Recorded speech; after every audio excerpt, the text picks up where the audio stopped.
If we could pull up HRF 1595.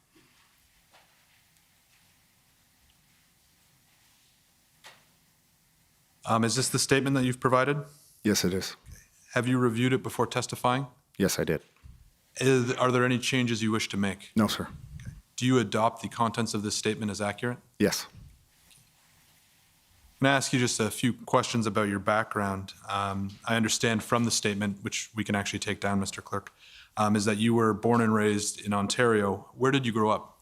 Niagara Falls and St. Catharines, Ontario. And where do you live now? Just outside of Napanee. And I understand that you're a father of 2 children, is that right? Yes, sir. And you served in the armed forces for 25 years, achieving the rank of captain, is that Yes. correct? Yes. And then after leaving the armed forces, you earned an MBA? No, I had the NBA when I was currently serving. And then when I retired from the military in 2015, I went back to school and did a Bachelor of Technology and Software Development. And where did you earn that bachelor? Seneca. Okay. And then after that, you began working at Georgian College as a partial load teacher, is that Yes. right? Yes. Sorry. And as I understand it, you lost that job in 2021, is that correct? Yes. Can you please explain to the commission what happened?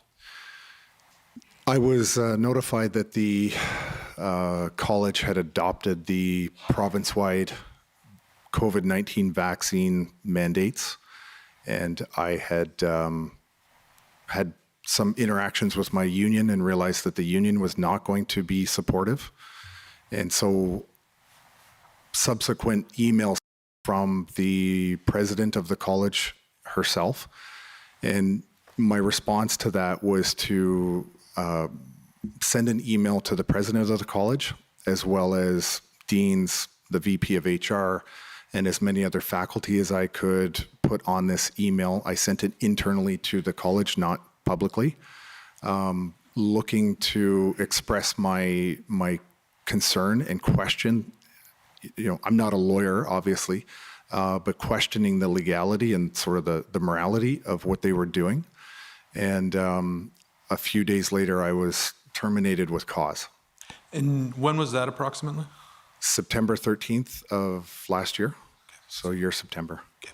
And what were you doing between September 2021 and your arrival in Ottawa, which we'll get to in a minute, which I understand was in January 2022? Yeah. My former spouse and I sold our house, and we purchased land outside of Napanee, and then we moved to that area. And the plan really this year was to build a house. I cashed an RSP to live off of while I was, trying to build the house, and really just focus on that, focus on my family. The level of tension in this country was extreme, to say the least.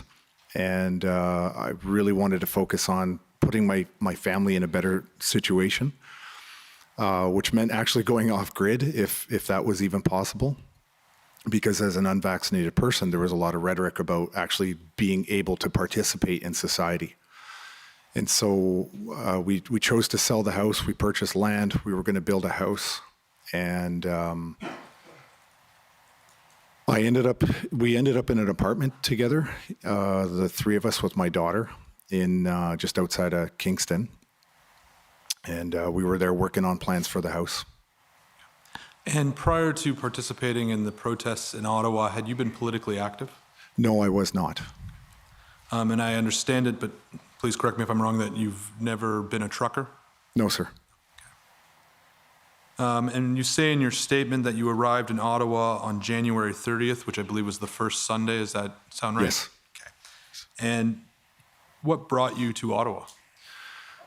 Through a mutual friend of mine in James Botter and his wife Sandy, I was contacted on the phone that Sunday morning, and I was asked if I would take a phone call with James and Sandy just to discuss some logistical, organizational ideas around the convoy.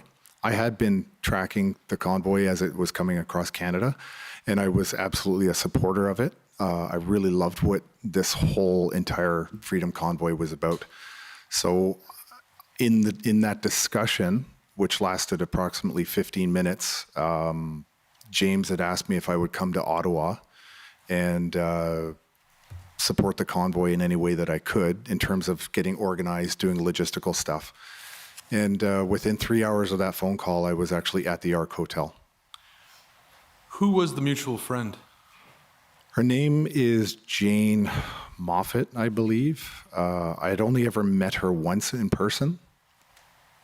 And that I think I've spoken to her one time since the convoy. When you first spoke with Mr. Bowder, what did you know about him? Nothing. What did you learn about him when you spoke with him, sorry? I learned that there was a great need to get organized.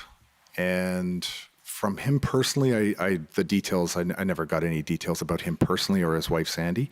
I knew there were two people that were trying to affect the change in this country, and I wanted to help them out. So there was an opportunity for me to employ the skills that I have gained over my career. And so I recognized it as a great opportunity to get involved. Do you have any sense how James Bowder identified you as someone who might be able to assist? I think Jane had mentioned to him that I was retired military, and I think that's pretty much it. After that initial phone conversation with Mr. Bowder, how often were you two in communication? I had seen James when I first arrived at the Ark, and then it was somewhat sporadic. I think he moved to a different location. I don't know where. I know he had a room in the Ark, and I would occasionally run into him. My contact with him was very sporadic. When you arrived at the Ark Hotel in Ottawa, what did you learn about the organization of the protests?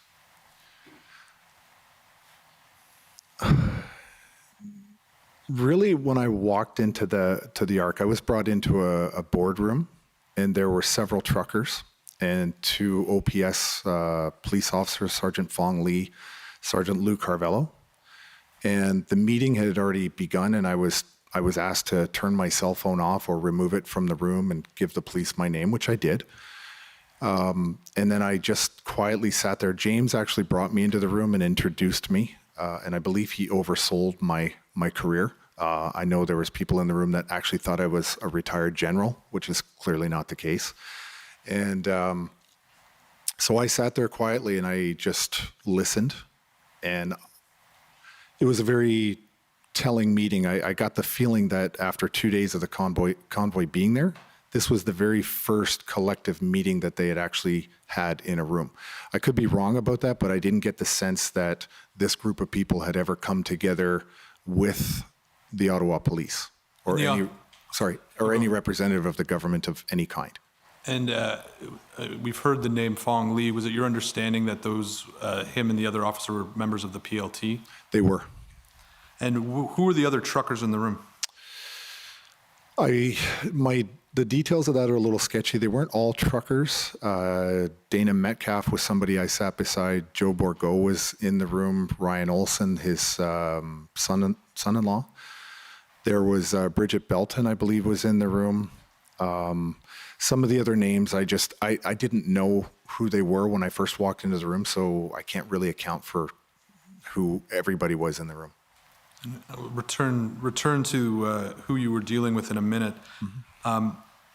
Could you just perhaps provide some more context or an explanation about how it was the case that you received a phone? Like, what drove you to go to Ottawa after receiving a phone call from a man that you had never met before, mm-hmm. who you didn't know anything about, that would have you leave, your wife and your kids to go to Ottawa? What drove you to do that? To be perfectly honest, I think it was a case of fear.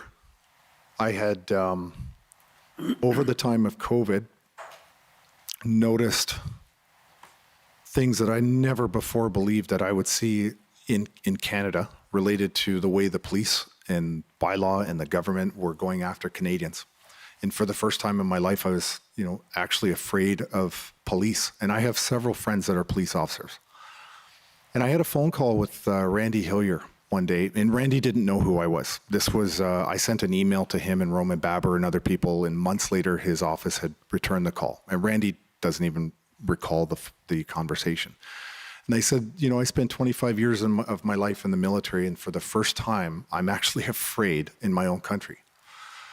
And he said, never be afraid. Like, you can't be afraid of the police or the government.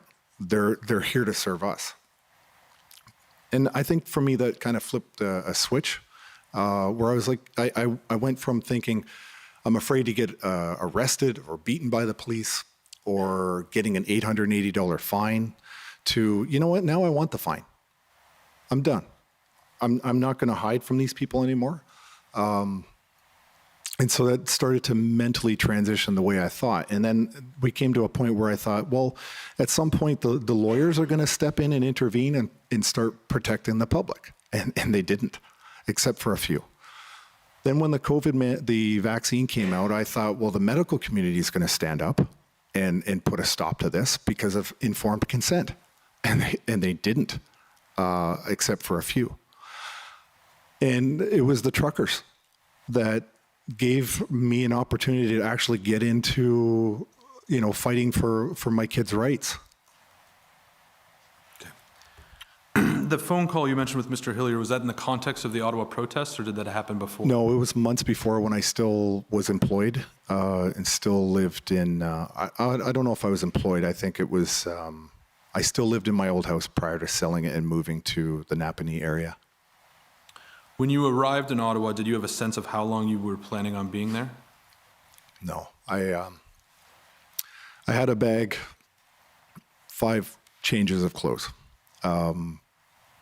I believed that at the time I would go there, get organized, start to just kind of develop a daily sustainment plan and a routine, and then I would look for somebody who was able to basically take over from me, and then I would move on if I wasn't required anymore.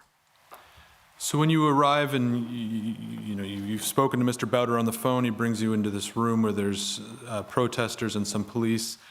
What happens next? How do you integrate yourself into the organization? That particular meeting actually got quite animated, very loud. I remember Bridget being quite upset with Sergeant Lee, where she had made a comment of basically to the effect of, what, are you going to shoot us in the streets? Like, that's where the level had gone, and it had started to calm down. Eventually, the 2 police officers departed from the meeting, and we all just kind of sat around and regrouped. I think people went for breaks. And then people left the room. I remember Bridget and I being in the room, and right around that time, I think somebody brought in the map. And so I had learned there was a list of places that the OPS had requested that we not go near, like roads that we stay off of. And I said, okay, great, we've got the map.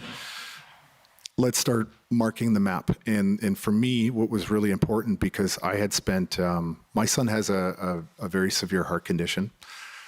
And I spent Christmas this year in the hospital with my son. And so, I'm very aware of keeping the emergency lanes open. It is an important issue for me. So the first thing we did was start identifying hospitals. We identified the police station, fire departments, vulnerable infrastructure, and then started to plan out the routes to those in an effort really to make sure that those lanes were always accessible. So that's really where we started. And then I needed to get a handle on where all the vehicles were located.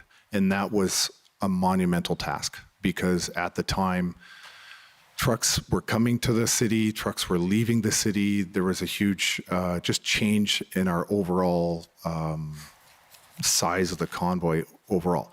So really, that first day was about just getting a handle on where everybody was and the size and scope of the convoy. I take it that this involved you meeting a lot of people you had never met before. Yes, everybody. Did anyone ask you who you were and what you were doing there? James had introduced me initially into that meeting, so everyone just realized there was an Army guy in the room. And so my sense was right away that nobody was in charge particularly. There were strong personalities, people with strong opinions, but for some reason, and I don't know why, I think it was just the fact that I was an Army guy that people assumed that I was going to be able to get organized. And to be perfectly honest, it's nothing unusual for an Army officer to be able to do what I did. But it was just trying to get organized. When you say in charge and get organized, do you mean get organized? Are you talking about logistics? Logistics. My focus was really just on logistics in a sustainment plan, not any other. I wasn't thinking in a tactical sense. I was thinking just purely in sustainment to make sure that people could get food, fuel, money if they needed it for whatever purpose. That was really what my thinking was at the time. So emergency lanes, Yes. fuel, food, money, anything else that you would consider as part of being responsible for logistics? There was a big task, which was really, really difficult, was just to find the numbers and the composition of all the different types of trucks and where everybody was scattered. And then I learned that we had trucks out on the Parkway, we had vehicles out on 88, Arnprior, locations I never actually made it to. But it was just trying to get a good situational awareness, or SA, of what was happening on the ground. When you arrived on the 30th, and I guess probably moving into the 31st, did you come to understand that there had already been people in Ottawa who were working on food, logistics, and money? I did not know that until, I believe, late that first evening. And that is when I met Tamara and found out that there was an alternate coordination center at the Swiss Hotel. Okay, and can you what did you learn about the alternate coordination center at the Swiss Hotel? Just that it had existed, and that in those conversations, it was agreed that my scope of what I was interested or involved in was now going to be really cut in half. And I was quite happy about that, because I didn't want to get into the situation where I had to think about security, public speaking and the stage and all that stuff that I had learned about. I didn't have to worry about doing first aid. That was going to be handled by the other group. We were just really going to focus on the logistics in terms of feeding, fuel, and then truck movements. That was another piece of my responsibility, would be moving vehicles in and out and around the city. Was it the case that no one was organizing feeding and fuel before your arrival? No, and that's the surprising thing, because that was happening. I mean, that just does happen. I mean, the number of supplies and fuel that was coming into the city, it actually did make what I was trying to do a lot more easy, because that was just organically happening anyway. I mean, when people are hungry, they go searching for food. I'm going to do this in a bit of a two-part question, Sure. and bear with me if it presents a problem. But can you explain to me what was happening in terms of where food and fuel was coming from before your arrival, and then what changed after your arrival, or what you did to change anything? To be honest, I don't know where they were getting their supplies en route to Ontario or to Ottawa, but I had seen a lot of social media videos and seen people on the overpasses, at truck stops. So I know that all along the way they were collecting food and donations, everything that I had seen on social media. And so when they arrived in Ottawa, it was the intention of the public to continue to come to the city of Ottawa and give more supplies, as much as they could possibly give. Did you learn anything about the Adopt a Trucker campaign that was being spearheaded by Chris Guerra? I learned about it a few days later. I didn't really know much about it. My interactions with Chris were very little. It wasn't inside. It wasn't something inside of my area of influence that I was concerned about. It was something that was kind of going on in the background, so I didn't interact with it. How was fuel supplied to the truckers that were in the downtown core? There were, I think, different sources coming in. Sorry, I can't remember the name of the type of vehicle. It's a fuel truck. it's probably written. I'm not a trucker, so some of the lingo I wasn't fully conversant on. I know that they were getting a lot of fuel, but it wasn't until after it was forbidden to bring in more fuel with bigger trucks and stuff to refuel them. People started to bring in the jerry cans by hand. And was that something you assisted in organizing? No. That was, by that point, my role had kind of been modified. It had sort of transitioned a little bit later on, about a week after or so. I just knew they were getting in fuel. The truckers were taking care of their own fuel, and there was no shortage of the fuel up until the Ottawa police forbid them from bringing in trucks of fuel. And then it was jerry cans, and that was not my idea. That was just people being very, very industrious. Did you do anything to coordinate fuel into the downtown Ottawa at any point? I did not have to, no. One of the things you said you did was get a sense of the number and composition of the types of truck. First question, how did you go about doing that? I literally had to go and send people out and count trucks in the streets. And do you recall what was the result of that calculation? Well, there was different areas. So I remember speaking to one person who, after it took 4 days just to get that magic number of 322. That was a head count. That was literally somebody going out with sticky notes on streets and then actually breaking down by vehicle. It was incredibly difficult to get an accurate count because trucks kept coming and trucks kept going in and out of the city or out to different locations. So at some point, I just kind of gave up on that as a something that I really needed to focus on. I was just kind of more interested in, general terms, where do we have vehicles, center of mass kind of thing. Not, I didn't need the details of where they were. But at some point in time, it was determined there was roughly 322 trucks? That was our count. And I knew, honestly, that count, I guess I shouldn't say honestly when I've sworn an oath, but I didn't have a lot of confidence in the number just because the influx and outflux of vehicles. So even when I got that number, it wasn't overly valuable to me. At any point, did you feel that you had a handle on the number of trucks that were in the city and then were coming and going, or is that something that always changed? It always changed. And again, it lost value in knowing that specific number. The point of interest for me was that we had more trucks concentrated on Wellington. With respect to clearing emergency lanes, the commission has heard evidence, including from Mr. Barber and Mr. Wilson, that the emergency lanes let me back up. The protesters weren't able to keep the lanes clear on Rideau, Sussex, and at Kent. Does that sound correct? Sometimes, yes, that's true. Was there any other locations or intersections where the emergency lanes were not left open, to your knowledge? My understanding was when that did happen, and it happened occasionally. For example, Sergeant Lee had been, let's say, vigorously contacting me to clear out one of the intersections. And he kept asking me, if I've gone down there and checked it.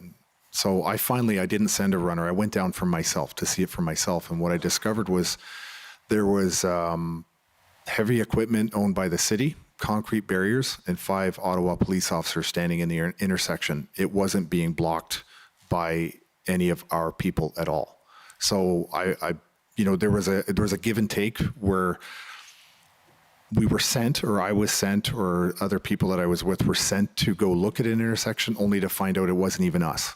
And I had 2 members that I was working with that routinely, when we were asked by OPS to go and check on a safety lane or an intersection or something that was blocking safety, our 2 people would go down and physically speak to the drivers and get them to open up those lanes.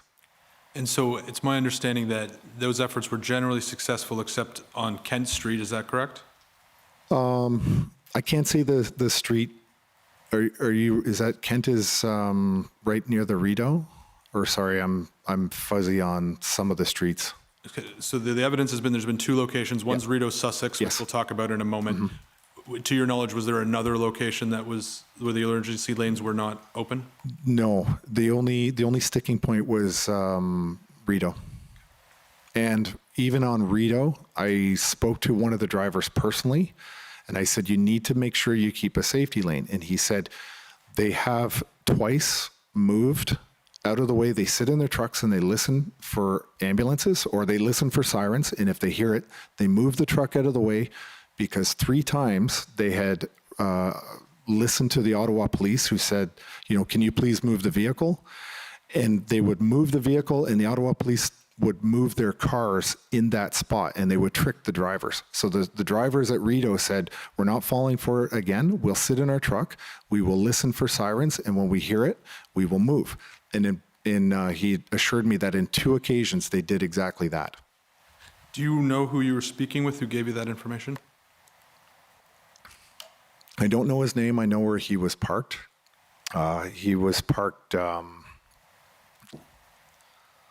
I know where he was parked. I don't know his name. I know he had a paper bag full of letters from children. I understand from your statement and from some of the evidence that you had several interactions with the people who were at either Rito and Sussex. Is that correct? Yes, sir. What did you come to learn about who was in that intersection? There was a Polish-Canadian contingent. There was French Canadians. And I know there was Anglophones on that corner. There was many different groups of people on that corner. Yeah. The commission has heard many adjectives to describe the group, but I'll put to you the suggestion that they've been described as difficult or standoffish. Would you agree with that? I know there was a reputation prior to me going there and speaking to some of them. And I didn't get the sense that they were difficult. I got the sense that they were there for their own reasons, which were separate from the overall convoy itself, the most of the people that I was interacting with.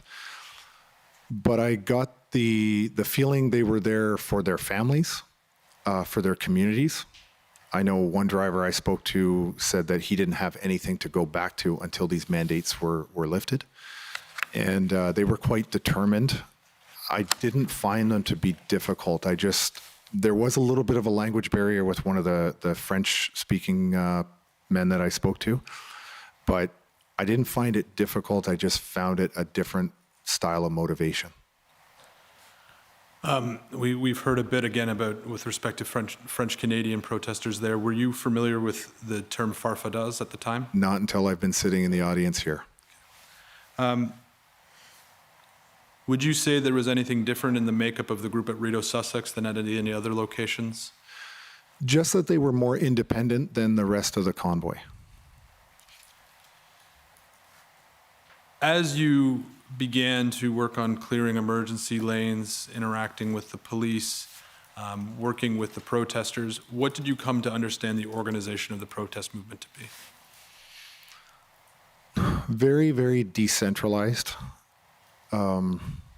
I learned that the truckers were not from big organizations, that they were actually independent owner-operators of their vehicles, and that you really had to be respectful of the position that they were in. They were individual business owners. They weren't going to take orders from anybody. They weren't going to take orders from me just because I said, I had no legitimate or legal authority to tell anyone to do anything, and I wasn't signing anyone's paycheck. This was a case where you had to use your soft skills to communicate and get people to buy in with what you were trying to do collectively. To your mind, were there any leader or leaders of the movement? I think there were people that were in leadership positions. For example, Chris Barber is a very charismatic person.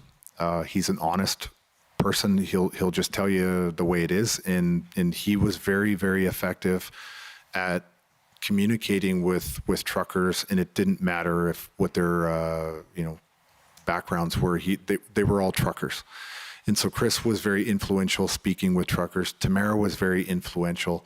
Bridget was influential in her own way.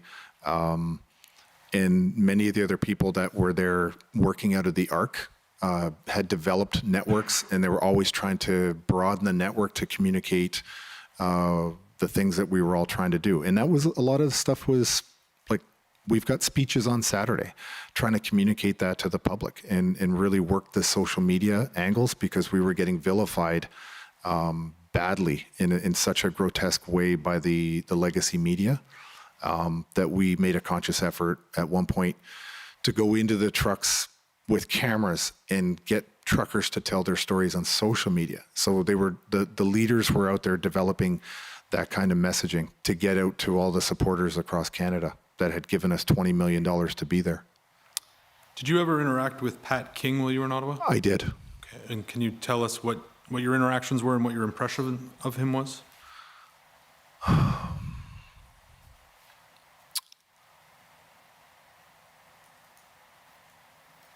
Really, my interactions were very, very little with Pat King, and it wasn't overly impactful, to be honest. I just I had spent maybe 2 to 3 occasions in his presence, and it was very little.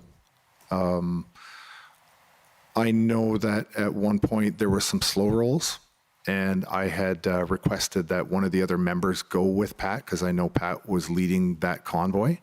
And I made sure that the person I sent kept him well behaved. Are you talking about the slow rolls at the airport? Yes, sir. Okay. Yeah. And why did you think you needed to send someone to keep Pat King well behaved? Because I only knew Pat through reputation in 1 or 2 interactions with him, and I didn't want there to be any confusion as to what they were there to do. It was to really just do a slow roll and to guarantee that in no way did we stop at the airport, because we were well aware that there was an orange helicopter route for the hospital. And we wanted to make sure that we had no impact on any air ambulance ability to get in and out of that airport. We had no intention of slowing down or disrupting the airport. And I wanted to make sure that we had somebody that was going to guarantee that we weren't there to close down or lock down the airport or disrupt the air ambulance. We just wanted to basically send a message that, we can still move around the city. So I take it, so one of your concerns was potentially that Mr. King might try to shut down the airport or blockade the airport? It was just on my part, to be honest, and some of the others that we discussed, it was just a precaution, just to make sure. We also believed that if we told him not to do something like that, he would listen. I don't. So you take a precaution when you're concerned that something Yes. might happen. So is that Yes. Is that what you were concerned would happen? Yes. Okay. And was your concern based on Mr. King's reputation, as you indicated? Yes, just solely on his reputation. That was it. And what was Mr. King's reputation? A little bit of a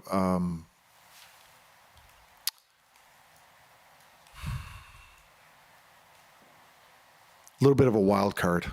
I remember in a meeting once that I had jokingly referred to him as a hand grenade going off in a room and scaring everybody else that it was going to explode. And it was a bit of a joke. He laughed. Everybody else seemed to think it was funny, but it was kind of like funny because, yeah, that's true.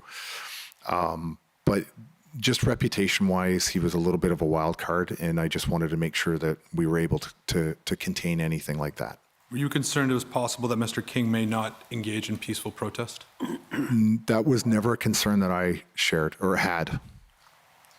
And you mentioned that you had dealt with Mr. Bowder sporadically. Yes. After the initial phone conversation and the introduction. At any point, did you become aware of the Memorandum of Understanding, which I'm sure you've heard about over the last few weeks, or the last few days at least? Yes, sir. I did hear of the Memorandum of Understanding. I learned about it once it was submitted already to, I believe, the Governor General, and I think the media had a copy, and I had read it. Again, I'm no lawyer, but I know it wasn't written by a lawyer. It wasn't very well written. And I remember having a conversation once I learned about the MOU with somebody that I believed to be involved in drafting the MOU. And it was a private one-on-one meeting. And I said, you must retract that. If you do not retract that or pull it back or put the genie back in the bottle, we are going to denounce it. It made us look like we were here for a completely different purpose than what we were there for. It really muddied the waters. And I don't know if as a result of that conversation, they pulled it back. I just know that the next day it was sort of retracted. When you say it made it look like you were there for a completely different purpose, what was that purpose? Well, I had read it, and as far as I was concerned, it was, we were there for the mandates. That MOU was there for a different purpose. And I don't remember the details of it, to be honest. I skimmed through it. It was not very well written. And so I didn't think it was credible. I didn't think it was appropriate. And I certainly didn't think that the government was ever going to suddenly resign because somebody sent them a memo. You may not remember the details, but was your concern that what the MOU appeared to call for was something that was undemocratic? What I believed when I read it was that they thought that it was a legal process, that they believed it was a mechanism of government that they were trying to initiate. Even though I'm no constitutional scholar by any means, but I could tell that it was not going to go anywhere. You said you had a conversation with someone where you said this must be denounced. Who was that conversation with? I believe his name is Martin Broadman. And it's the Commission's understanding that Mr. Broadman was someone who was associated with Mr. Bowder, is that correct? Yes, sir. And did he seem receptive to your message? I think he was upset. The meeting didn't end on a bad note. It wasn't like he was upset about it. He'd been working on this, I believe, since the year before the convoy had even arrived. This was something that they were working on. They thought they were doing something that was legitimately recognized by the legal system. And he was upset that he wasn't getting support. But I believe at the end of that meeting, he said, okay, we'll pull it back. You've been referred to in media and some of the documents we've received as the spokesperson for the protesters. Did you identify yourself to anyone as the spokesman? No, sir. Sorry, spokesperson? No. Did you see yourself as a spokesperson? The last 2 days, on the 18th and 19th of February, was the two times only during the convoy that I had chosen to speak without being or without discussion with other members of the convoy. And that was because I felt that given the previous media stuff that I had done, alternative media or live streams, that I would be recognized by the public as somebody associated with maybe some of the other people like Tamara and Chris and Bridget, because everybody else was either out of the city or were already incarcerated. So there was nobody left that I believe the public would recognize as a credible person to deliver those two final days worth on the 18th and 19th. And that's the only time. Other than that, I was always asked to speak on the live streams. Right, and you did on multiple occasions either speak on live streams or in sort of forms of press conferences, is that fair? Yes. And it's our understanding, but again, correct me if I'm wrong, that the first one was on February 7th. Does that sound correct? 7th or 8th, yes. And then on the 10th, and I did clean up some of the confusion that I had caused on the initial. Well, let's talk about some of that confusion right now then. So it's our understanding it's the 7th. Yes. That you gave a press conference. Mr. Barber was there, Ms. Belton was there, Ms. Leach was there, and some of the other organizers. Yes. You know what I'm referring to? I do. And how did that press conference come about? I do not remember the person who asked me or the group of people who asked me to speak, but I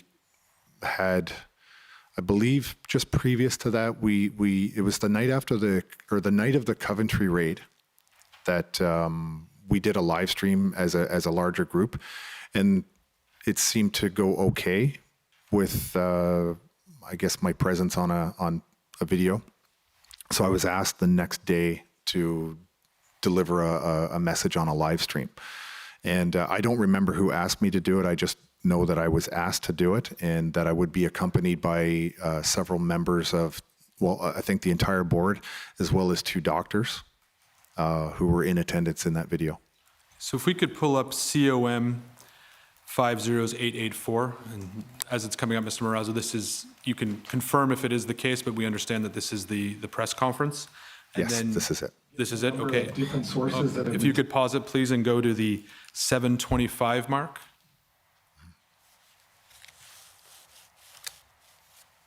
And then play from 725 to about 821. been home until the job is done. Okay? I am not calling for violence. I'm not expecting you to get into your vehicle, drive here, and create problems, create crimes. Okay, that's not what we're saying. Strength in numbers. We got sent here to send a message. The message isn't getting through. He's not getting it. And I apologize if I'm bashing the guy, but honestly, from my assessment, he's got a 22 caliber mind in a 357 world. Okay? Let's get at a table, for God's sakes. Enough hiding.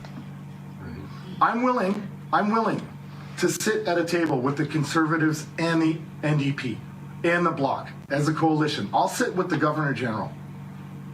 You put us at the table with somebody that actually cares about Canada. Okay. One quick question, and then I'm going to ask you about the statement that caused confusion. When you made a reference to a 22 caliber mine in a 357 world, this has been something that's been reported on. Were you referencing Mr. Prime Minister Trudeau? I was. In the video, you say, "I'm willing to sit at a table with..." Can I just continue to answer, because I've been vilified in the media for that one? Yeah, I didn't mean to cut you off. Yeah. Please go ahead. It's a joke. I literally meant to comment on the man's intelligence. It was a joke. Sorry. Understood. Sorry. Yeah. You can take the video down. Thank you. Then you said, "I'm willing to sit at a table with the Conservatives and the NDP and the Bloc as a coalition. I'll sit with the Governor General. Put us at the table with somebody that actually cares about Canada." Yes. What did you mean when you said that? In no way did I ever mean or intend for us to be part of the government. I wanted them to come and sit literally at a table and start figuring out a way to be an effective opposition to the Liberal Party of Canada, because we weren't seeing any opposition at all with the official opposition of Canada. You know, if the Conservative Party had been effective as being an opposition, we may not be in this room today. But instead, they just didn't oppose anything that was happening to Canadians as to why we were there. And when we got there, there was no attempt at any level of government, municipal, provincial, federal government, to even talk to us, to get in a room with us. And you've heard the testimony here. Nobody ever wanted to even have a conversation with us. So I want to say that I was quite sick throughout my time during the convoy. And, you know, I was exhausted. I was dehydrated. Lots of stuff. And in that particular moment of that video, I did misspeak. It wasn't very clear what I was getting at. 2 days later, I tried to clarify that, or 3 days later, but what we wanted was for the government, anybody, we were desperate. It was basically a cry for help to come in and sit down and do this democratically. And that is a mechanism of government, because as we've seen since then, or even during the convoy, the NDP and the Liberals were forming a coalition that the public had not yet known about. And so, you know, forming a coalition seemed to be something like we were trying to nudge them, motivate them in any way we could just to talk to us. And to this day, they've never spoken to us, ever.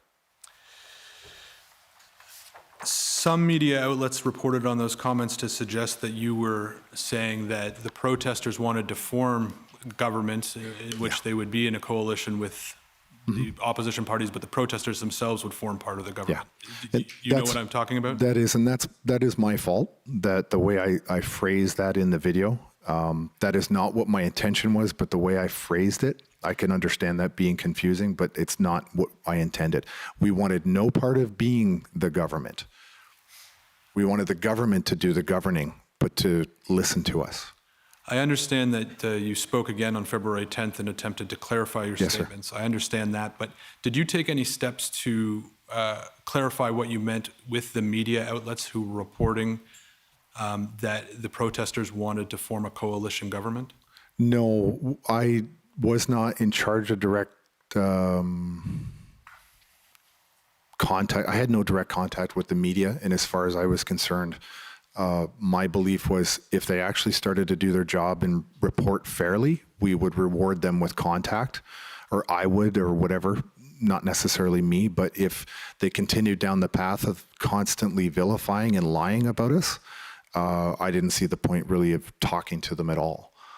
We were effective, highly effective at getting out everything we wanted to get out to the public through alternative and social media. So you didn't make any efforts to go to the No, sir. reporters who had reported No. a different interpretation and say, that's wrong, can you please fix it? No. And so you don't know whether or not they would have issued a correction or issued maybe not a correction, a follow-up story, you just don't know. I don't know. And they never reached out to talk to me from my knowledge either. After the February 7th press conference, Benjamin Dichter, who's a witness we'll hear from later, sent out a press release saying that only himself, Mr. Barber, Ms. Leach, and a woman named Dagny were authorized to speak on behalf of the protesters. Do you know what I'm referring to? I do. Vaguely, I do, yes. Did you ever have an interaction with Mr. Dichter where you discussed who was authorized to speak on behalf? My interactions with him were very, I think if I added up all the entire time I've ever spent with him, I'd be lucky if it was 15, 20 minutes that I've ever spent in a room with him. So I can't really say for certain when or what was ever discussed with him. I was just not interacting with him at all. I'm going to move forward a bit, well, not that much forward, a day forward to your meeting with Steve Kanellakis, Okay. which, again, the commission has already heard a fair bit of evidence about. But I take it you recall meeting with Mr. Kanellakis? Yes, sir.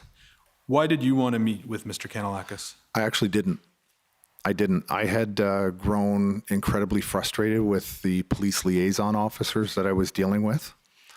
And I had requested through them to talk to an inspector. And I had also made that same concern known to the police liaison officer from the Ontario Provincial Police.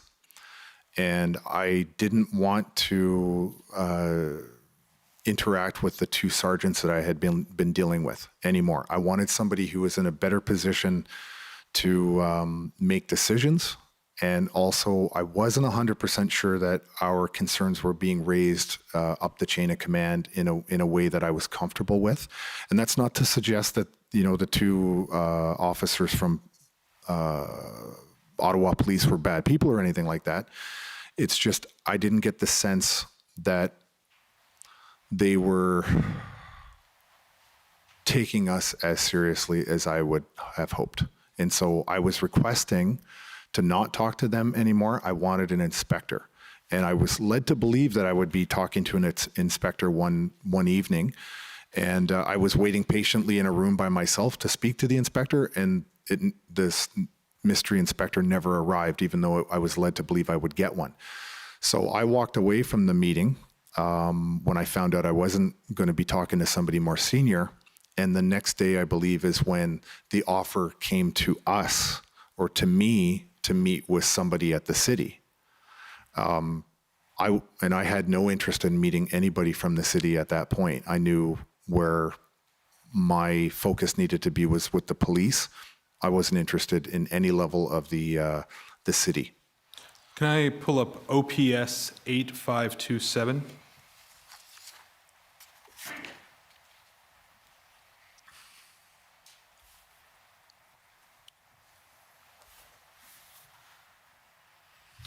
If we go to page 3, so Mr. Marazzo, you're not involved in this email chain, so but this is an email chain within the Ottawa Police Service, and if we can scroll up just a little bit higher so we can see, this is an email from John Ferguson to Mark Patterson and Robert Drummond. Do you see that? Yes, Did sir. you ever interact with Mr. Ferguson? No, Okay. not to my knowledge. Okay. And if we can scroll down. So we say here is one of our teams has already been out to Rideau, Sussex to speak with the representatives of that group. And it goes on and it says, in regards to the main convoy, our PLT members are currently walking red zones with one of the main organizers, Tom Marazzo, who's responsible for 322 trucks. Do you see that there? Yes, sir. Okay, and then if we could scroll up a bit further. So this is another, this is now an email from Mr., I forget his rank, so I'm going to call him Mr. Patterson. And it says, PLT members continued their conversations with Mr. Marazzo this evening. He has requested a meeting with an elected official or city manager level member. Do you see that? Yes. Do you recall, now that you've seen this, ever being the one who requested the meeting? From my recollection, I never had any interest in meeting with any of the elected officials in the city. I was perfectly satisfied to deal directly with the police. I wanted an inspector. I didn't really feel that, I certainly had no interest in meeting with the mayor. Steve Kay was, when I finally met with him, I realized that maybe that was an error, that it was good to meet with Steve. But I certainly never requested, to my knowledge, to speak with any of the municipal level elected officials. You can take that down. So we saw in the press conference, you were talking, and in your answer about the press conference, you were talking about the importance of engaging with government and speaking with government. I appreciate you changed your mind after you met with Steve Kay, but why wouldn't you want to meet with a city official? Because really, at the time, I believe that was, if I'm understanding the timeline correctly, this is the next day after the raid at Coventry. I believe the Coventry raid was the 6th. That was the 7th.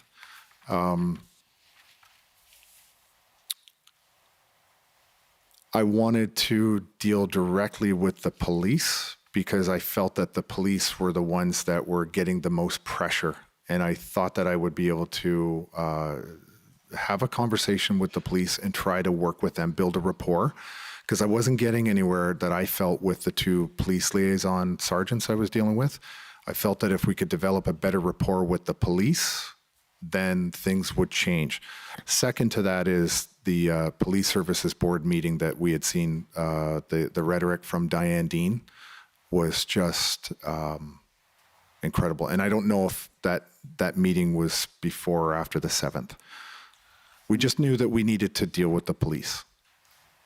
And Mr. Wilson mentioned in his testimony on more than one occasion that you had a sense that former Chief Sloly you were concerned about the pressure he was under. Is that Yeah, accurate? I had seen the recording of the police services board meeting that Diane Dean had been the chair of the police services board at the time.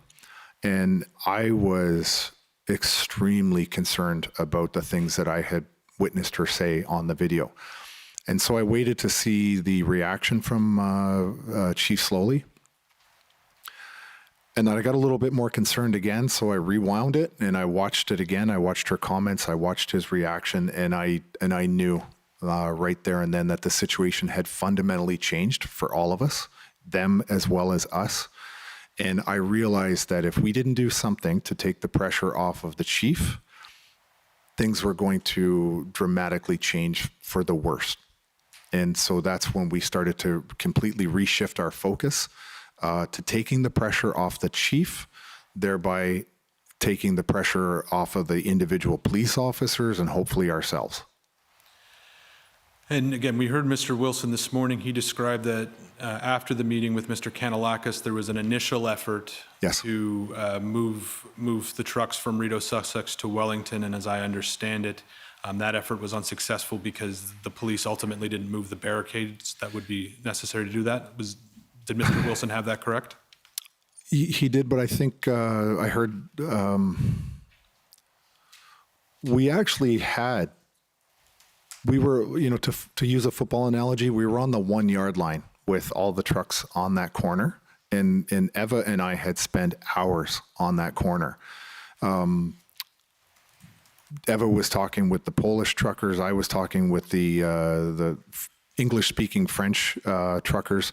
We spent hours there, and we finally got, because Sergeant Lee was there, and despite his best efforts, sometimes he can be a little bit hostile.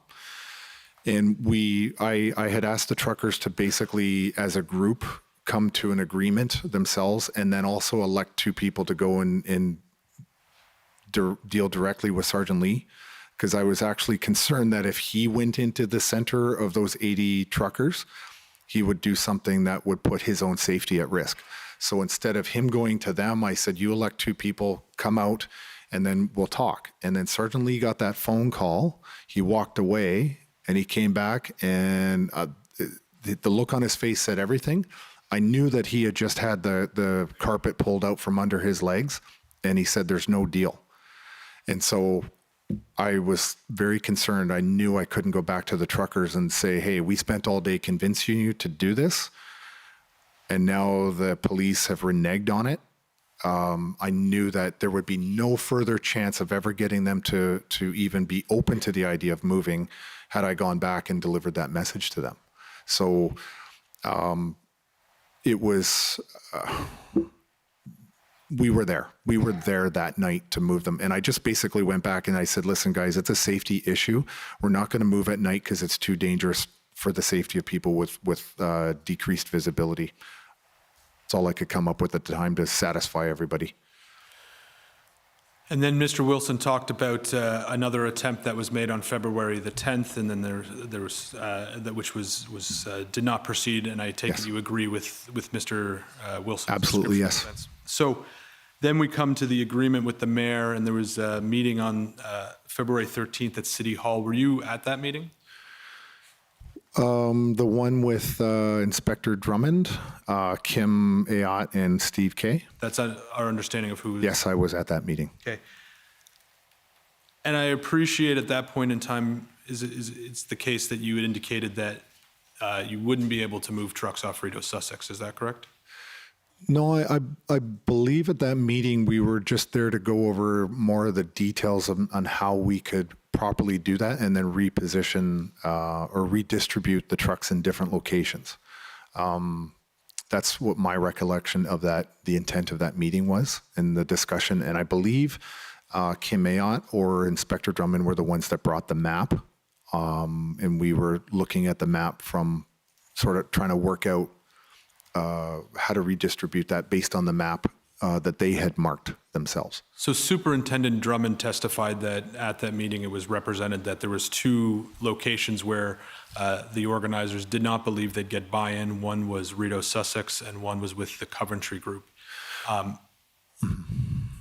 Do you recall anyone at the meeting from the protester side indicating that?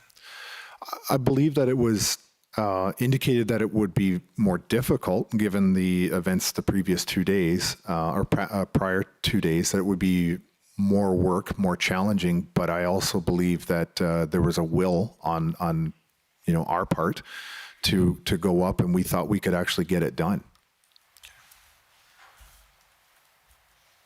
I want to talk briefly now about the final days that you were in Ottawa. After February 17th and after the Emergencies Act was invoked, was it your understanding that protesters were allowed to enter into what's called the red zone? If they were on foot. And what was the basis of your understanding that they could enter if they were on foot? Just based on some of the briefings from Keith Wilson and discussions with Eva, and but not with vehicles, clearly. And I don't believe they would have been successful trying to get in with a vehicle anyway. And up until at least the 14th, you've been in daily contact with police liaisons, is that correct? Yes, sir. Did you have any contact with them after the invocation of the Emergencies Act, and did they give you any indication whether or not you were allowed, whether or not protesters on foot were allowed in the red zone? No, I don't think that my conversations with my regular police liaisons were like that. I did receive one phone call from an unknown OPP officer who said that he was the guy that they call for really difficult negotiations. I don't know who that person was. I just know he was OPP, and he had a lot of extensive experience with negotiating. And I knew from that phone call that the mass arrests were imminent. I didn't get a date or a time. I understood the vocabulary in the context of his comments. He didn't come out and tell me exactly when they would come in and start making mass arrests, but I knew that it was imminent. Do you know when that phone call was? It was I believe it was right after the Emergency Act was invoked. It might have been the 15th. I can't be certain of that detail, and I have no idea who that officer was. Were you aware of the TikTok video that's been discussed a couple of times in which Mr. Wilson explains that protesters are allowed to continue to protest peacefully? I hadn't seen that until I was here in the audience seeing that. What was your reaction to seeing it now?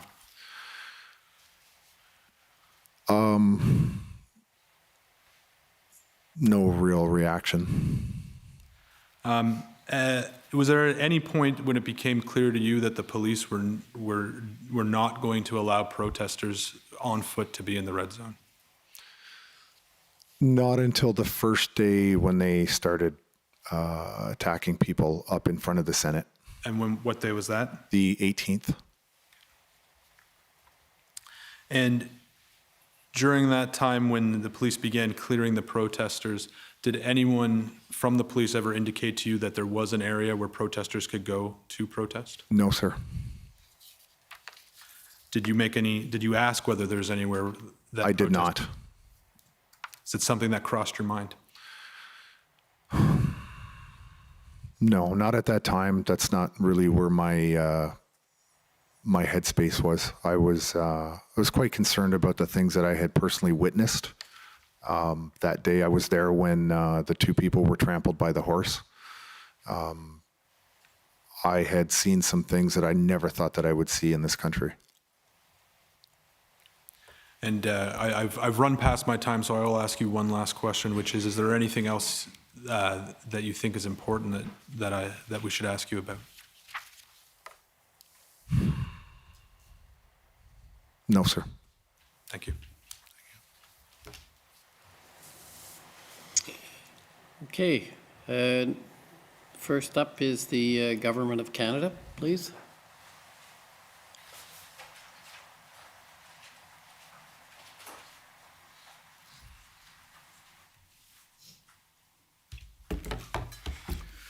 Good afternoon, Mr. Marazzo.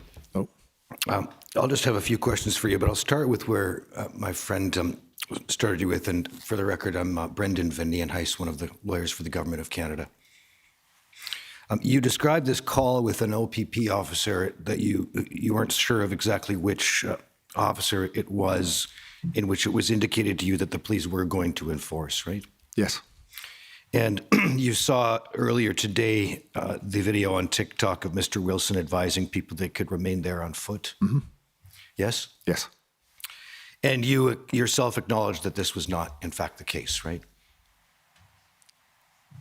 Sorry, I'm not understanding. That people were not permitted to remain in the red zone on foot. I thought that actually at the time, I thought that that was somewhat questionable.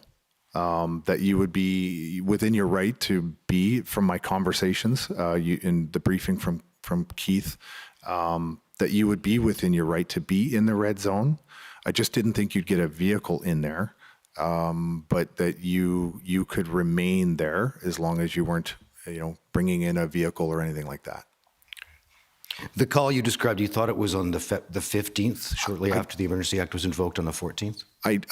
It's in and around there. I don't know the specific date or the time that I received that phone call. I just know that that phone call was somewhat impactful enough for me to remember.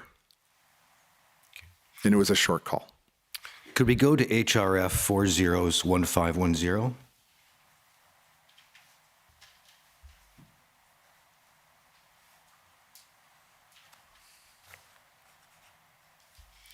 I'm showing you a copy of this email, which appears to be an email from Ava Chipiuk to, among others, yourself and Mr. Wilson. Do you see that? Yes. And she is attaching a document that I don't think we have, but it's a document entitled The Right to Protest, right? Yes.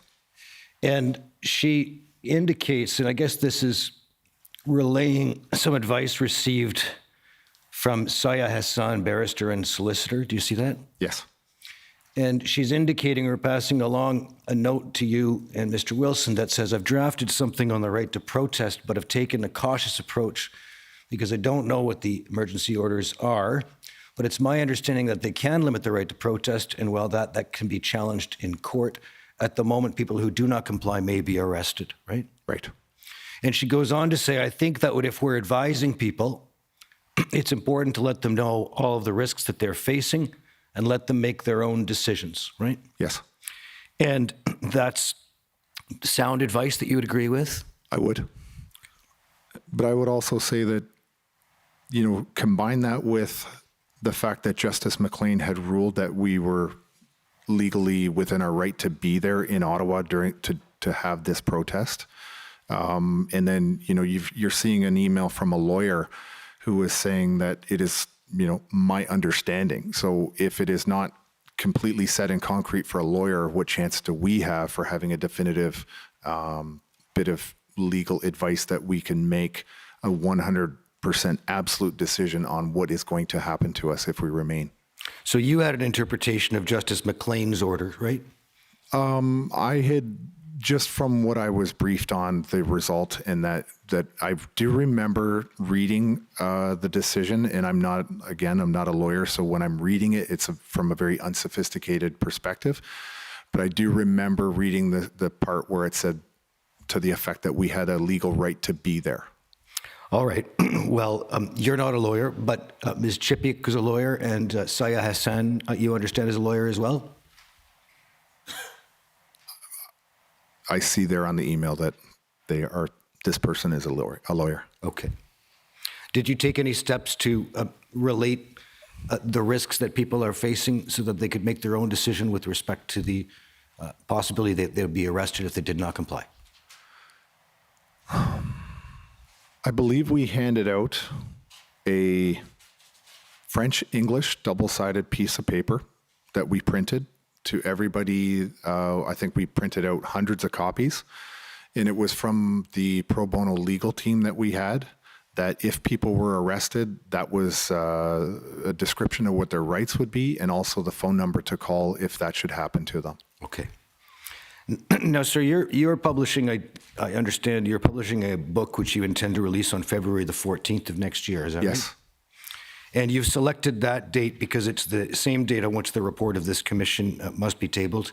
No, it's the 1-year anniversary of the Emergency Act being invoked. Oh, I see.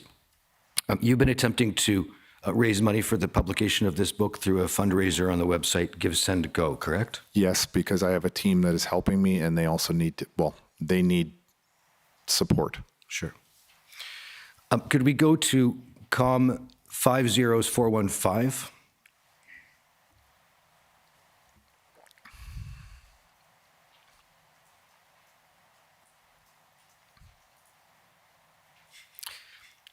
Sir, this is an affidavit that you swore in support of an application by Canadian frontline nurses, right? Yes. Yes. And if we could just go down to the very bottom of the affidavit to find the jurat date. There we go. You swore this, it appears on March the 4th of this year. Yes. If we could go back up to paragraph 4.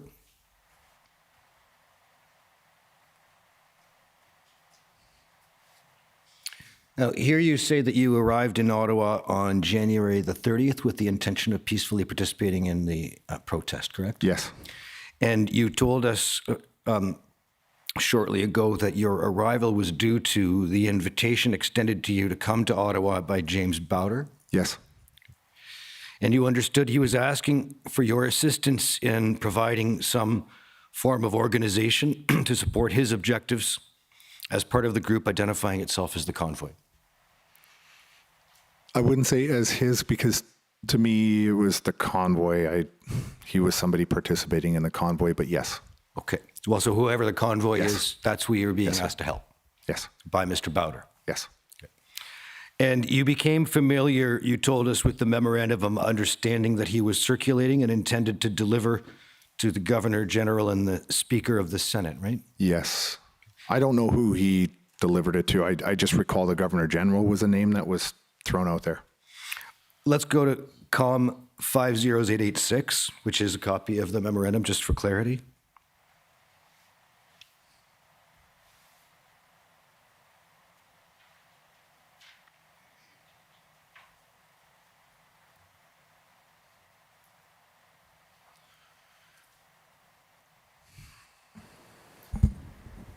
Council, column 50886 appears to be some sort of social media post. Excuse me, it's 866. I misspoke.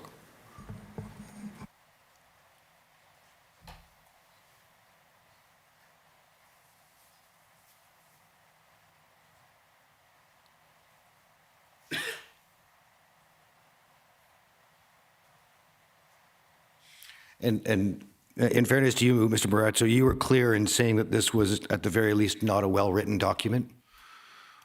From what I remember reading it, I didn't believe it was a very well written document. I knew by looking at it, it wasn't written by a lawyer. And if you look at the second page of the document, looking at the top here of the page, there's a list of the parties in effect to this memorandum of understanding. Do you see what I mean there? The bold-faced lettering there. At the top, yes. So one group is the concerned Canadian citizens, Indigenous community, and permanent residents, represented by the Bowders and Mr. Broadman. Okay, yes. Yeah. And then the next party is the Senate, Yes. as represented by the Speaker. Yes, And then it's the Governor General. yes. And if we go to page 2 in Article 3,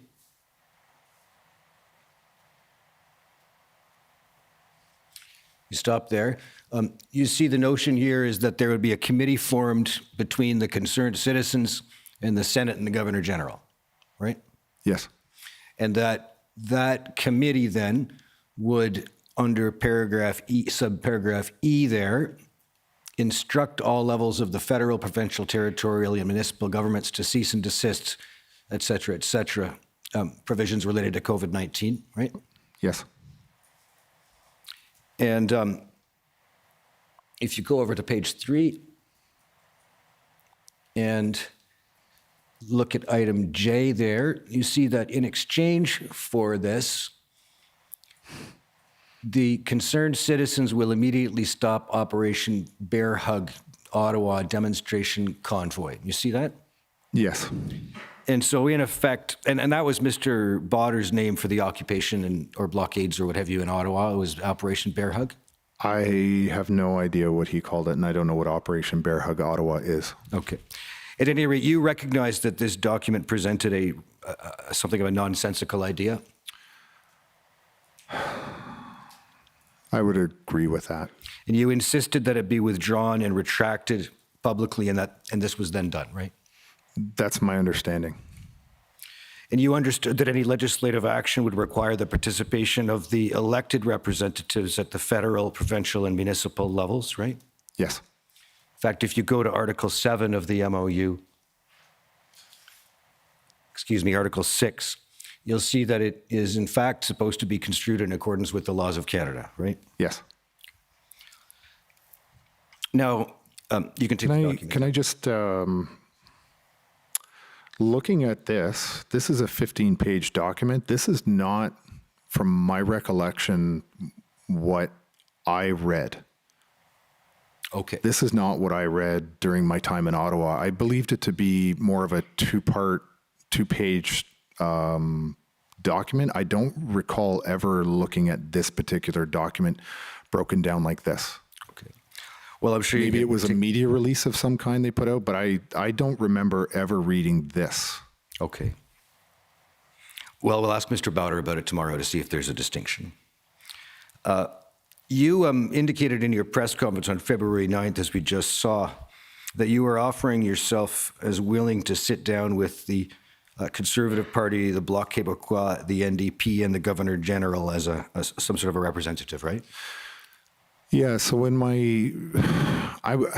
from my perspective, I was thinking not even more as a mediator. It was really just an SOS, to be honest with you. It was just a literal call for help, a desperation.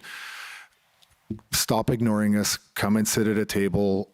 We've got a table. You guys, we'll get you a conference room, but just do something instead of taking cheap photo ops and opportunities with people and making this into a political joke for you guys. Get off your butts and come here and do something meaningful for the 6 million Canadians that are affected by this crap in this country right now. You had no interest in meeting with municipal elected officials, right? No. Because our issues were not with the municipal government. Our issues with the federal government. We were here to end federal mandates. On February the 13th, you had a meeting with Ottawa Police with respect to negotiations, right? In what regard? You had a meeting in the evening with Superintendent Drummond and Yes. others from the Ottawa Yes. Police? He was the only police officer in the room. Right. And you had commented that you'd wanted to have an inspector to deal with on behalf of Ottawa Police, right? Yes. You understand that a superintendent is a rank above an inspector? Yes. Can we go back to your affidavit, COM 50415? It'll be page 4.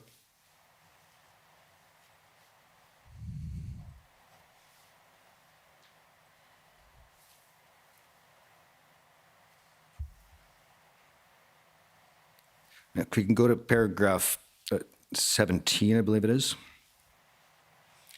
You indicate here that the freezing of bank accounts in the wake of the invocation of the Emergencies Act has left me real concern that authorities are surveilling me and may arbitrarily charge and arrest me, although I've committed no crime, right? Yes. I'm constantly looking over my shoulder. I am hesitant to leave my house. I have left my home only twice since I returned from Ottawa, Yes. right? I'm concerned about traveling with my children, as I'm concerned they'll be taken away from me by Children's Aid in the event the police decide to charge and arrest me. Yes, because I was informed after leaving Ottawa that there was a task force of RCMP, OPP, Ottawa Police, as well as the statements publicly made by Acting Chief Bell that said that you would be identified, investigated, and there would be criminal charges and other punishments coming your way. So that statement is true because from my perspective, I was one of the ones that was not charged during the time in Ottawa, but I was led to believe that I was under investigation, and I have since learned different versions of that, but it was my understanding that I was being investigated as the 42 of us on the one of the lists were identified to me. You've obviously overcome this fear to be able to be with us today. Well, I asked Keith Wilson a few months ago, when would I find out that I'm no longer being investigated, and when will I find out that I'm not going to be charged? You would overcome this fear by May the 4th of 2022, when the election period began in the Ontario provincial election, fair? Yes, sir. And that election was held on June the 2nd of 2022? Yes. And you ran in the riding, I understand, of Peterborough Kawartha for the Ontario Party? Yes. And you there received 1,973 votes, amounting to approximately 3.8% of the vote in the riding, right? Yes. Could we go to pb.can.401774?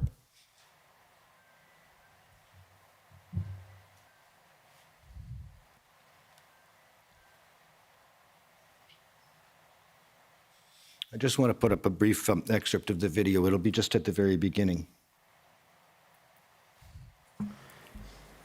Council, 1174 were the last four numbers that you just stated? 1774. Yeah, I've done it again. Excuse me.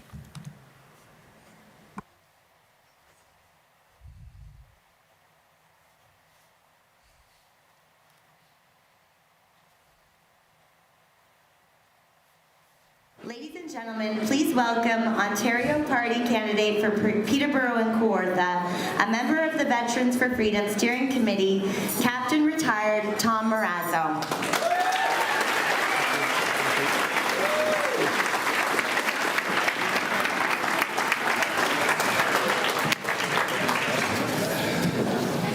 This is a lot harder than it looks. Before I start, there are some people I'd like to acknowledge in the room. And I'd like Jeremy McKenzie to stand up for a moment.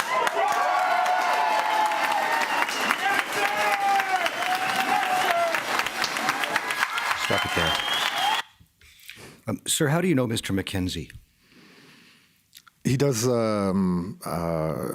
He has a podcast, and he does a lot of political satire and comedy. He does some serious videos sometimes. He is the creator of a fictitious meme on the internet known as Diagon, which I assume what you're going to ask me about. And the vice president of Diagon being a time-traveling, cocaine-addicted goat. That is just a internet meme that has no meaning at all. And I had spoken to Jeremy the first time when I was in Ottawa on the phone. And the second time I spoke to Jeremy was when the Liberal government was debating whether or not they should use the Emergency Act, and they were citing this fictitious goat that time travels as a domestic terrorist group and justification for invoking the Emergency Act. And I saw a video that Jeremy and his friends were doing, and they were laughing hysterically, showing clips of the government actually talking about Diagon as being a real thing. Everybody knew it was a joke. When I saw the video, I contacted Jeremy and I said, tell me everything there is to know about Diagon. He said, if you draw a diagonal line from Alaska through Alberta to Texas, it makes a diagonal line. And that's why it's called Diagon. They're the only states and provinces that don't have mask mandates. And he used it as a joke. He made the symbol for Diagon in a second on his cell phone because it's a joke. And it is meaningless. He did it to attract attention for people to come to a barbecue and to have a lot of fun. That were, people wanted to have a barbecue without masks on. A bunch of strangers that didn't know each other. And yet here he was watching members of parliament in the Liberal Party actually joking or actually seriously stating that the reason for invoking the Emergency Act was because of Diagon. Like, it was the most outrageous, ridiculous thing I had ever seen. And I think this commission should be investigating that as the biggest intelligence joke of, the last decade. It's a joke. Diagon is a joke. It's not even a real thing. Thank you. Those are my questions. Thank you.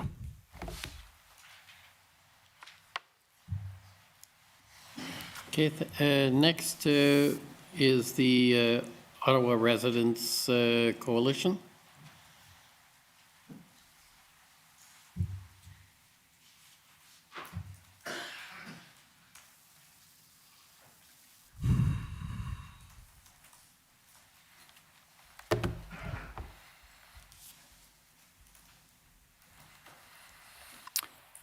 Good afternoon. My name is Paul Champ. I'm a lawyer for the Ottawa Coalition of Residents and Businesses. Just a couple questions, Mr. Marazzo, following your testimony. Yes, sir. I note we didn't get an interview summary for you from the Commission Council. Is that because you refused to sit down with Commission Council for an interview? No, I believe my lawyers felt that I would not have my charter rights protected if I voluntarily gave a statement. Okay. And then turning to your activities in Ottawa in February, earlier this year, which hotel did you stay in again? The ARC. And who paid for your hotel? Mr. Bourgault, I gather? It's possible that he paid for it, but I cannot confirm who paid for my hotel room. I just know I didn't. So you stayed in a hotel room for about 3 weeks and you don't know who paid for it? I do not know for a fact who paid for it. I spoke to Joseph's stepson, Ryan. But I don't know if he was paying for the rooms or just had control of a block on behalf of somebody else. I don't really know because they belong to some sort of an organization. And I don't know if it was the organization or Joe or somebody specifically who did it. I just know that I went to Ryan when I needed a room. And we know through a variety of means a significant amount of money was raised with respect to the convoy demonstration. Did you have some of your expenses covered? Aside from that? There was occasions where I was buying my own food, and whatever food was donated in the in the conference room that we had. Like I said, I was sick, so I ended up losing 14 pounds, and I've gained more than that back. And I wasn't eating very much. The few times I ate, I actually just bought myself if I wanted more of a meal. So you didn't get any cash to cover any of your travel No, sir. expenses or anything like No. that? Okay. Now, you've told us that you were doing logistics for the convoy, but it's a little bit unclear to me exactly what you're doing. You were managing truck locations. Yes. Anything else? Well, when I initially got there, I was focused in on the logistics. And then after the raid at Coventry, I had notified a former military officer that I personally knew, and I asked him if he would come to Ottawa and help me, and he did. And so I was able to actually hand off some of those day-to-day things that I was working on and then move towards, so my role actually did transition less day-to-day logistics, more strategically working with Keith and Eva to get something going here. Right. I heard you talking about the transition, but it was unclear to me what you transitioned from. What logistics were you doing? Well, I really was directing the people on the ground, figuring, like basically steering people in the direction of things that they needed to focus on, truck locations. There was occasions where people wanted to move trucks around, Right. But that became a little bit difficult as well. And then, oftentimes I would deal directly with the police. So that became something that was impacting my day greatly. I would have conversations with the liaison sergeants and then go back and talk to the truckers. So, I mean, physically, was I out there filling trucks up? No, I wasn't, but I was trying to facilitate, organizing that better, developing trucker captain organizations and stuff like that, only to find that really the truckers were organically doing that themselves. And you told us that you were trying to manage where the trucks were, figure Yes. out where they all were, map them out, how many trucks, try to get an accurate count, so forth. But it was put to you by Commission Counsel about Kent Street. Now, we've heard police evidence from a resident, and actually Chris Barber himself, testifying that Kent Street was almost completely blocked throughout the entire convoy. Every once in a while, the emergency lane would get open, but it would almost instantly be closed up again, and that predominantly there was no emergency lane on that street. So I'm surprised, Mr. Marazzo, you don't remember that one street. Well, Why is that? At some point, I had the two people that I were working with that actually started to monitor that. My friend that I just mentioned, that was retired military, as well as one other individual. And every time that the other issue was this that we recognized was that the police liaison teams were going and talking to everybody. So they would talk to me, leave, and go have the same exact conversation with somebody else. So, and there was multiple teams, and the information that was getting very confusing. So, for example, they would talk to me, and if you were there, they would go over and talk to you, say the same thing, and then everybody's chasing their tail, going in circles. So, at some point, we just kind of, people took on responsibilities for certain functions, and they just would maintain that. And so the two individuals I'm speaking out, when it came to safety, the police would go to them for safety lanes. They would immediately go out and do the best they could to clear it. But then again, sometimes they got blocked. That's helpful. I must have misunderstood your evidence. I thought that's what you were doing. You'd agree with me, Mr. Marazzo, city buses, there's no way they could get through anywhere downtown, correct? I thought that's an easy one. There were, I would say, because I believe I was on Metcalf is what the ARC was on. There was, I believe they could have got through there. I don't see any reason why not. There was days I went out there and the street was wide open. A bus could have gone up and down Metcalf all day Yeah. long, back and forth, I guess. Yes. Well, I don't want to say all day long, but I mean, there were several times where, it was wide open. I moved my vehicle on right in front of the ARC Hotel on that street, no problems. But presumably, if people wanted to go anywhere other than up and down Metcalf, they wouldn't be able to access the city bus. As you got closer to Wellington, it became increasingly more difficult. Similarly, and particularly, individuals who require paratransport buses, they weren't getting anywhere through downtown, correct? Do you mean the shorter buses that are meant for wheelchairs? That's correct. I don't think that that's entirely accurate. I think, again, I would say that for that type of transportation, as you got a little closer to Wellington, it would probably be more of a challenge, but it would be up to the individual bus driver himself or herself to see if they could negotiate through those intersections. You didn't observe any, though. No, I did not. And just moving to a different topic, police leaks. You were getting information about what the police were planning ahead of time through sympathetic police officers, is that right? That's my understanding, but they weren't coming to me directly. They were coming from other sources, and then I would have conversations with people that information was passed to them. So you were kind of like the clearinghouse for the intelligence, I guess, for the convoy?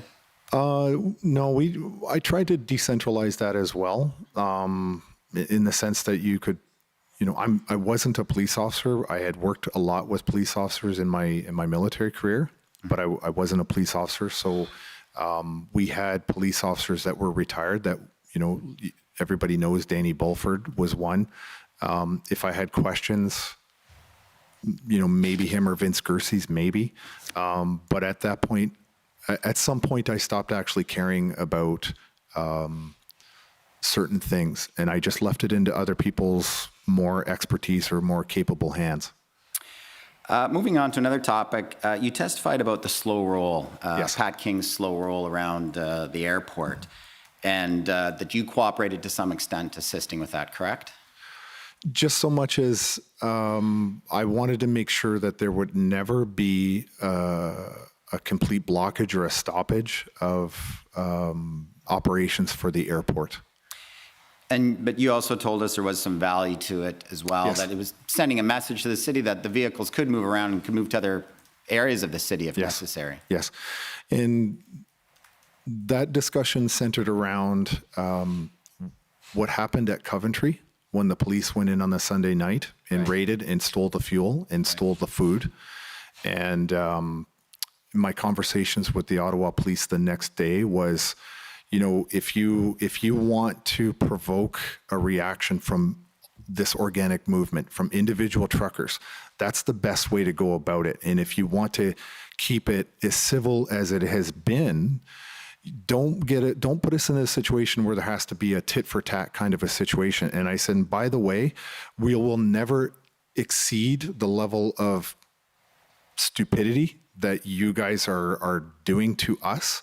We might match it. We'll never exceed it. And by the way, your Coventry was your freebie. We're not going to do anything because of what you did at Coventry, because we don't see the value in it. We don't want to escalate this into something terrible. And so we just tried to always keep the temperature down, keep the tone down with them. But, they were incredibly provoking constantly. So the slow roll was a warning to the city that if the police did some kind of enforcement action, the truckers might retaliate in some way. I'm not comfortable with the word retaliate, but you could split hairs on that word, but it wasn't meant as a retaliation. It was meant really to send the signal that, we've got the ability to move around, and do we want to escalate to that level? No. What we're trying to say to you is that if we really, really want to escalate to the level you guys are ramping up, then we can play that game with you, but we don't want to play that game. So they'll do the slow roll just to let you know that it is possible. And just to be clear what we're talking about here, the game meaning the police enforcing the law. If the police attempt to enforce the law, the truckers, given their size and their numbers, will escalate towards the city of Ottawa and their residents, correct? That's what you mean? I don't really, I didn't see it lawful to go in and steal people's fuel or their food. I didn't actually see it as a lawful act on behalf of the police. I saw it as theft. With respect to Mr. King, Mr. King, you understood, people didn't want to deal with him because some of his comments online about bullets and so forth were distasteful. Is that right? Yeah, that was the sense I got, but I knew somebody had also told me those comments for 2 years prior to the convoy, and it was just a complete hit piece by somebody, whoever put that video out there, that it was just meant to discredit him and make us look bad. And it was a video. King was discrediting himself by saying the Prime Minister was going to catch a bullet? From the testimony I saw here in the room the other day, the context of that had something to do with something completely unrelated to this convoy. What about his online comments about race and the Anglo-Saxon race? Were those kinds of comments discrediting the movement? I know nothing of those comments. Or Mr. Barber, his online racist comments, was that discrediting the movement? I believe he owned up to that himself yesterday. Right. And then finally, Diagon, you said that this was a joke and it was about creating a diagonal state of people who don't wear masks. Isn't it in fact the case, it was the concept or the image is a diagonal state where there would only be white people who would live in it and they could get all non-white people out, Okay. correct? All right, so Hey, please, The- just wait a moment, please. Let's try and keep it quiet, please, while we hear the evidence. This is the equivalent of a court in the sense that we have sworn evidence and we'd like to keep a proper atmosphere. Go ahead, I'm sorry. if you were to meet some of Jeremy McKenzie's friends and the ones that were on the video that I was describing earlier, where they were laughing about the Liberal Party using Diagon as a justification, you'll see clearly that one of Jeremy's best friends is a black man. I can't even Does he have a comprehend how Jewish somebody. accountant as well? Sorry, Does he have a Jewish accountant as well? I don't even know what that have means. you looked at Mr. McKenzie's online rants? You've seen them. Do you think that I've seen some of his rants, and some of them, some of the things he says I don't agree with, and some of the things I think he's absolutely spot on. But that's up to me to make a decision on whether or not I find that the content is appropriate or not. And I have seen Jeremy say things I don't like, and I've seen Jeremy say things that I thought were brilliant. Thank you. Okay, next, call on the Ontario Provincial Police.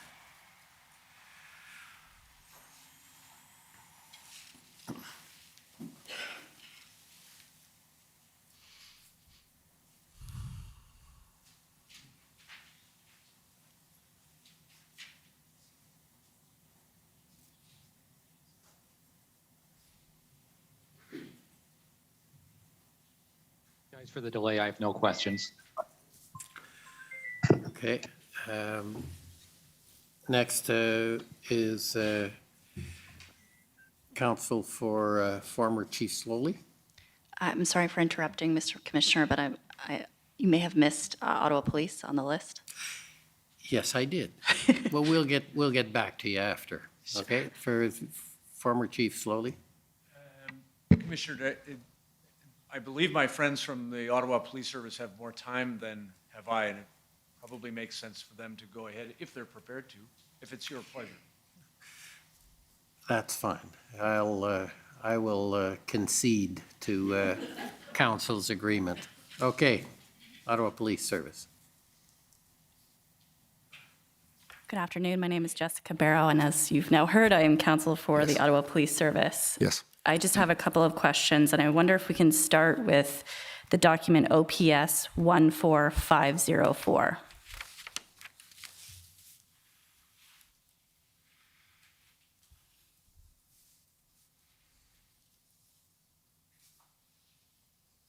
Have you seen this document before?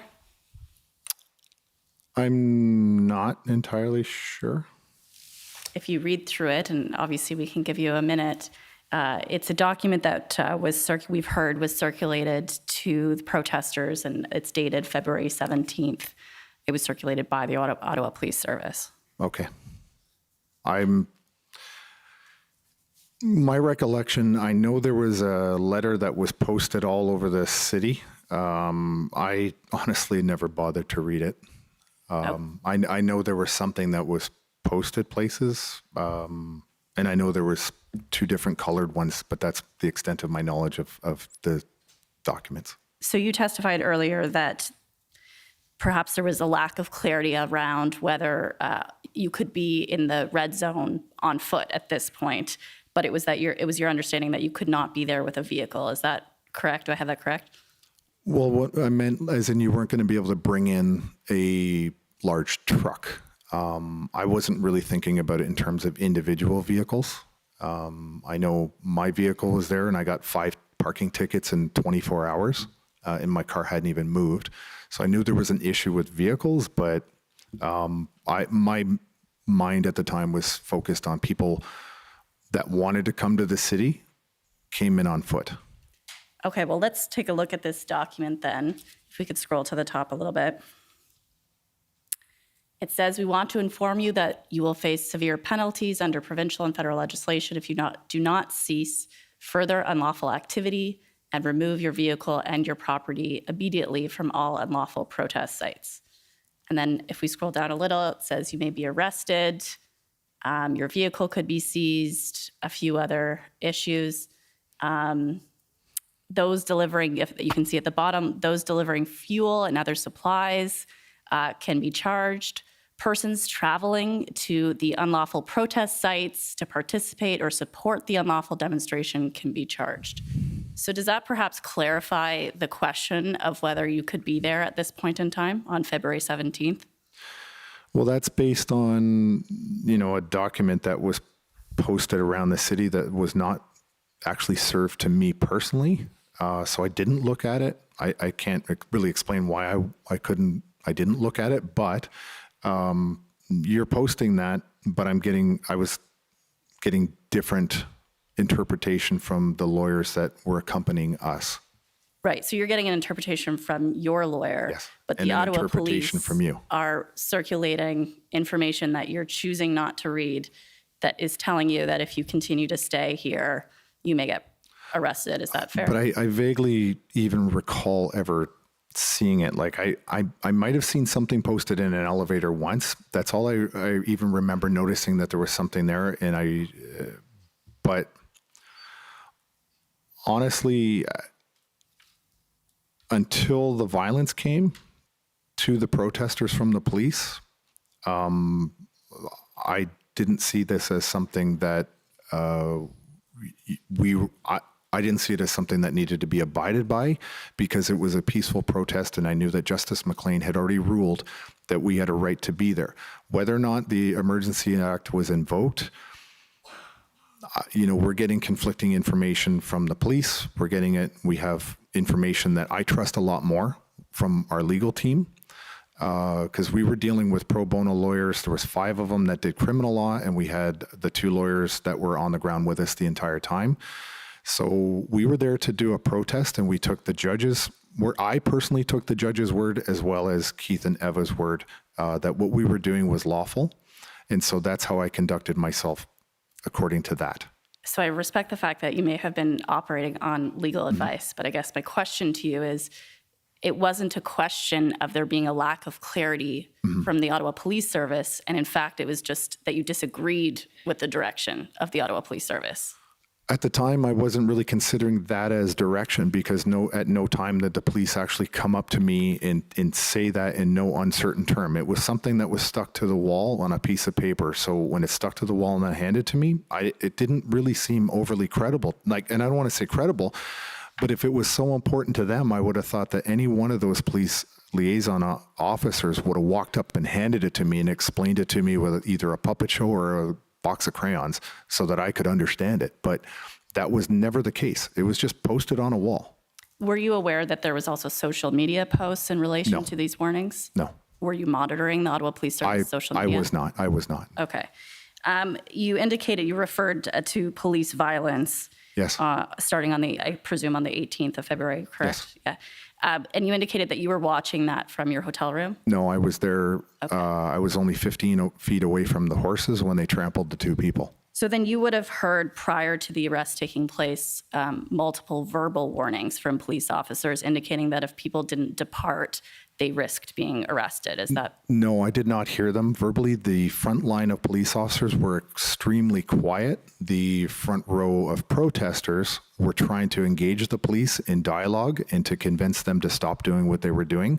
And there was no reaction from the police on the front line. There was no shouts. There was no, I didn't hear even so much as a bullhorn telling the crowd to disperse during the time that I was there on the line from what I had personally observed. And so if there's evidence to suggest that there were sort of loudspeakers or whatever we're calling them indicating that people needed to leave or they could be arrested, you just didn't hear that?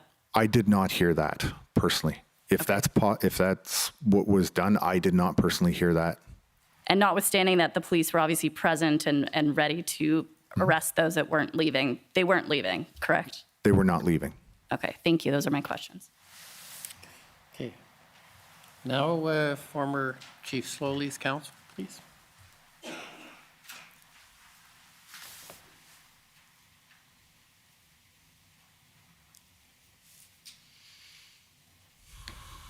Thank you, Commissioner. Mr. Marazzo, Tom Curry for former Chief Sloly. Just on the point that my friend Ms. Barrow was asking you about, can you just help us?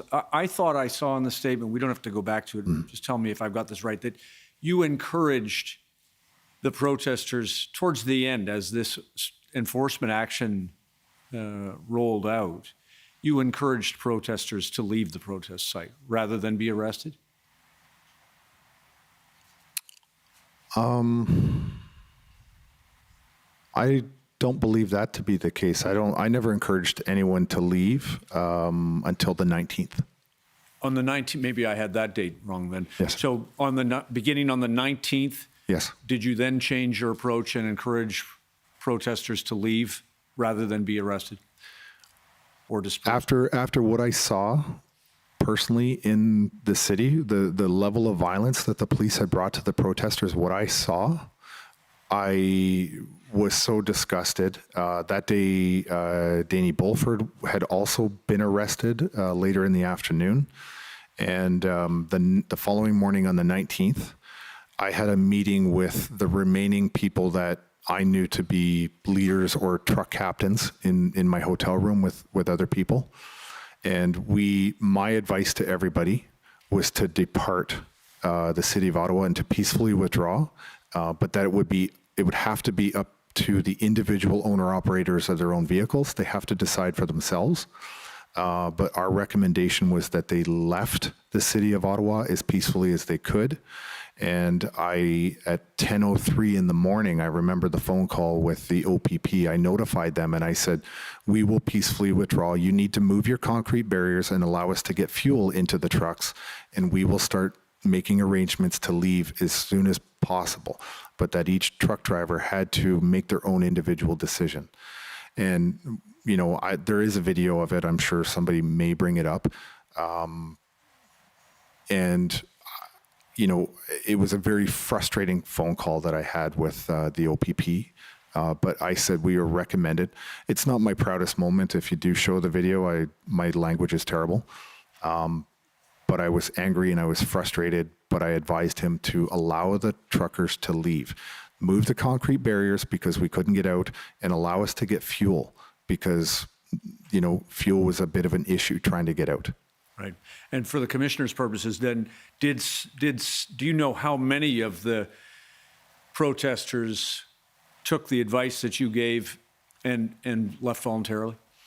There was a group of protesters that were set up with tents. There was it was an outdoor kitchen basically with a big pig roast and stuff. And that individual who was, I think, owned that tent or was in control of that tent had started to pack up and recommend to his people that it was time to leave. And I just know that various groups took the advice and some didn't. But by the morning of the 19th, from our perspective, the violence just actually got worse. And when they moved down to the war memorial, that's when things got really quite disturbing about, and even on the 18th, things were incredibly disturbing. You'll hear testimony here, I'm sure, from Chris Deering, the horrific things that he had, and he's a combat veteran of Afghanistan. So after hearing that, and seeing the footage of all of that stuff after that, there was no way there was any point in staying any longer. I mean, I understand violence. There was no way those truckers were ever going to be able to repel the police in any way. The truckers those who remained and those who didn't were not allowed to get out, because I think at that point on the 18th and 19th, the police decided they're going in, and we had seen the text messages of RCMP officers laughing and joking about bringing, like, don't do it all in one day. Let us get our turn on the next day. The police were getting geared up. That was leaked to the alternative or social media, where they were joking and laughing about using jackboots on people. Right. So just a couple of things then. You told the commissioner that you were watching the interaction between the Police Services Board chair Yes. and Chief Sloly. Yes. And did you form the conclusion that Chief Sloly's support from the Police Services Board had been badly affected, diminished?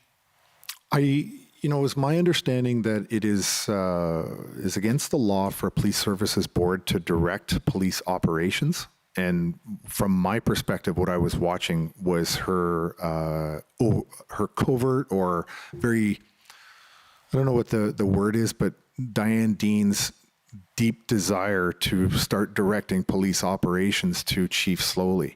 And when I listened to his response, I had to listen to it twice to understand what really was going on in that meeting. It was very clear to me that he was getting pressure from every different direction. And especially because Diane Dean effectively was his boss, and she was putting an enormous amount of pressure on him. And combining that with all the other rhetoric from the mayor and the other politicians locally, it was my opinion that if we didn't do something to help him, to take the pressure off of him specifically, there would be a very negative reaction from the entire police service of Ottawa. And you were attempting also, as I understand it, to take pressure off from the residents. Yeah, and that was the strategy, was to take the pressure off the residents and thereby get less complaints to the police. And then if the politicians were getting less pressure, they would put less pressure on the chief. You were there from the 30th on. Do I have it right that you understood, particularly having regard to your background in our armed forces, that the Ottawa Police Service, as a police service of local jurisdiction, did not have sufficient resources to manage and disperse the protesters 30th, February 1st, whatever day you choose? Was that a fair conclusion that you drew? At that point, it was far too early to tell, because I knew that there was parliamentary police were here. I knew that there was Gatineau police were close by. I knew OPP was in the area, and I knew there was probably RCMP in the area. But it was my belief, because I knew that the liaison teams were interacting with us at least, that we had an exceptionally good chance to work with the police. This is why we made a concerted effort to constantly work with the police, because we knew that, we had a measure of power in terms of the convoy itself, but they actually have the force, the physical force to change the situation. And so we thought if we could just keep the temperature down constantly and effectively with the police, there wouldn't be a need to bring in other police departments. Right. One last thing then, please. Could I ask to show the witness HRF 1379? This is a short little statement that I think you gave Mr. Lawton, who wrote a book published a book about these events. Just want to make sure that I have you confirm it. This goes, I think, to your ability to manage some of the protesters. Other witnesses have told us about the nature of the independent thinking, independent operator. You experienced that too. Yes. Page 5, please. Just a little higher. Perhaps it starts on 4. And a little higher, please.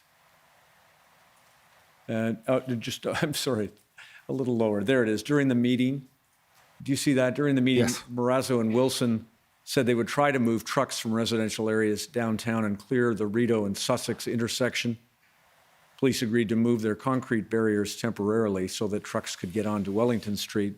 The caveat, however, which Wilson and Marazzo knew all too well, was that no one could force the truckers to do anything they didn't want to do. That Yes. remained true throughout. Yes. Okay. Thank you. I don't have any other questions for you. Thank you, Commissioner. Okay, thank you. Next is the City of Ottawa. All of the areas upon which we had intended to question have been canvassed. Thank you, Commissioner. Okay. CCLA, please. Yes, thank you, Commissioner. Mr. Marazzo, my name is Eva Krajewska, and I'm counsel for the Canadian Civil Liberties Association. I want to ask you a few questions with respect to the emergencies orders. After the Federal Emergencies Act was invoked, were any of your personal or corporate bank accounts frozen? Yes, all of my bank accounts, my joint bank accounts with my former spouse, were all affected. My credit card that was on file with my son's pharmacy were suspended. My former spouse, her credit rating was dropped 109 points.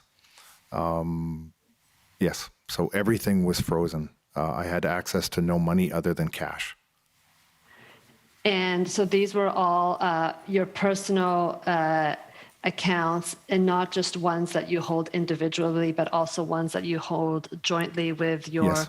child and your former spouse? Yes, they were joint accounts were frozen, as well as my my ex-wife's, my first wife's financial institution reached out and cautioned her that potentially her accounts were going to also be frozen, and I haven't been with her in over a decade. And Mr. Marazzo, for how long were your bank accounts frozen? During the entire time of the Emergency Act, So until the Emergencies Act was revoked? yes. And my, And- sorry, go ahead. Sorry, go ahead. no. No, go ahead. I was just going to say that luckily we had cash in the house because my son's heart medication, we couldn't purchase it. My account had been frozen. And if we didn't have cash, he wouldn't have been able to get his heart medication. He had a month and a half previous had myocarditis and was on some pretty intense heart medication. And were you given any information, either from the bank or from the police, as to how your bank accounts could be reopened? I was never notified that my bank accounts had been frozen, and I was never notified that they would be, and I was never notified that they were reinstated at no time. So did you just find out that they were frozen because you could no longer use your cards? Could no longer access any of our financial assets at all. And how did you find out that your bank accounts and assets were unfrozen? Was it just because you were able to use them again? We just continued it. Once we discovered it, we would check every couple hours to see if we had access to our own money. Were you able to access your online banking? Just to get in, you could log in, but there was a message on it that said access to your financial whatever was denied. Okay. Thank you very much, Mr. Marazzo. Thank you. Thank you. Thank you, Commissioner. Thank you. Next is Democracy Fund, JCCF.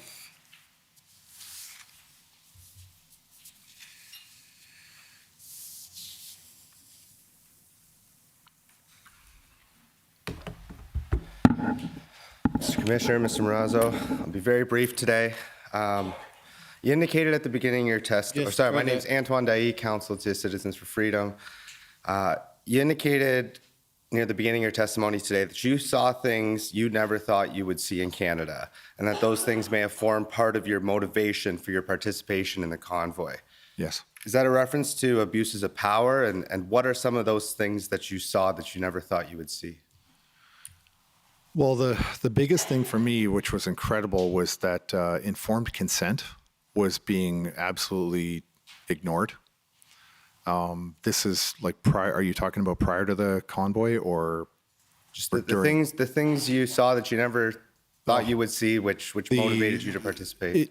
If you were to look at what the city of Toronto was doing, because I was living at the time close, I was just in the Barrie area, so I was looking at what the Toronto police were doing, what the premier was doing with all the lockdowns. The lockdowns made absolutely no sense. The vilification of Canadians by the Prime Minister of Canada was shocking. So deeply disturbing to hear him talk about Canadians the way he did.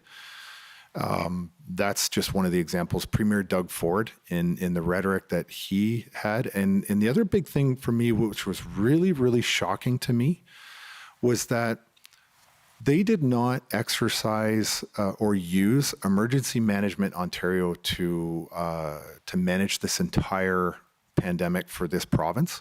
It was mind-boggling to me, and I knew about them because I actually worked with the EMO representative who was a retired brigadier general when I was posted to the headquarters in Toronto. And so my expectation was to handle this pandemic, you would have used the very institution within each province that is meant to handle a pandemic. So I knew things were fundamentally upside down with the approach that the government was using. And you would see subsequent effects of those decisions, which were, shut down a department store, stop selling kids' clothing and stuff like that. But you can go and get a case of beer. That's no problem, right? So there was a lot of stuff that were just so absurd.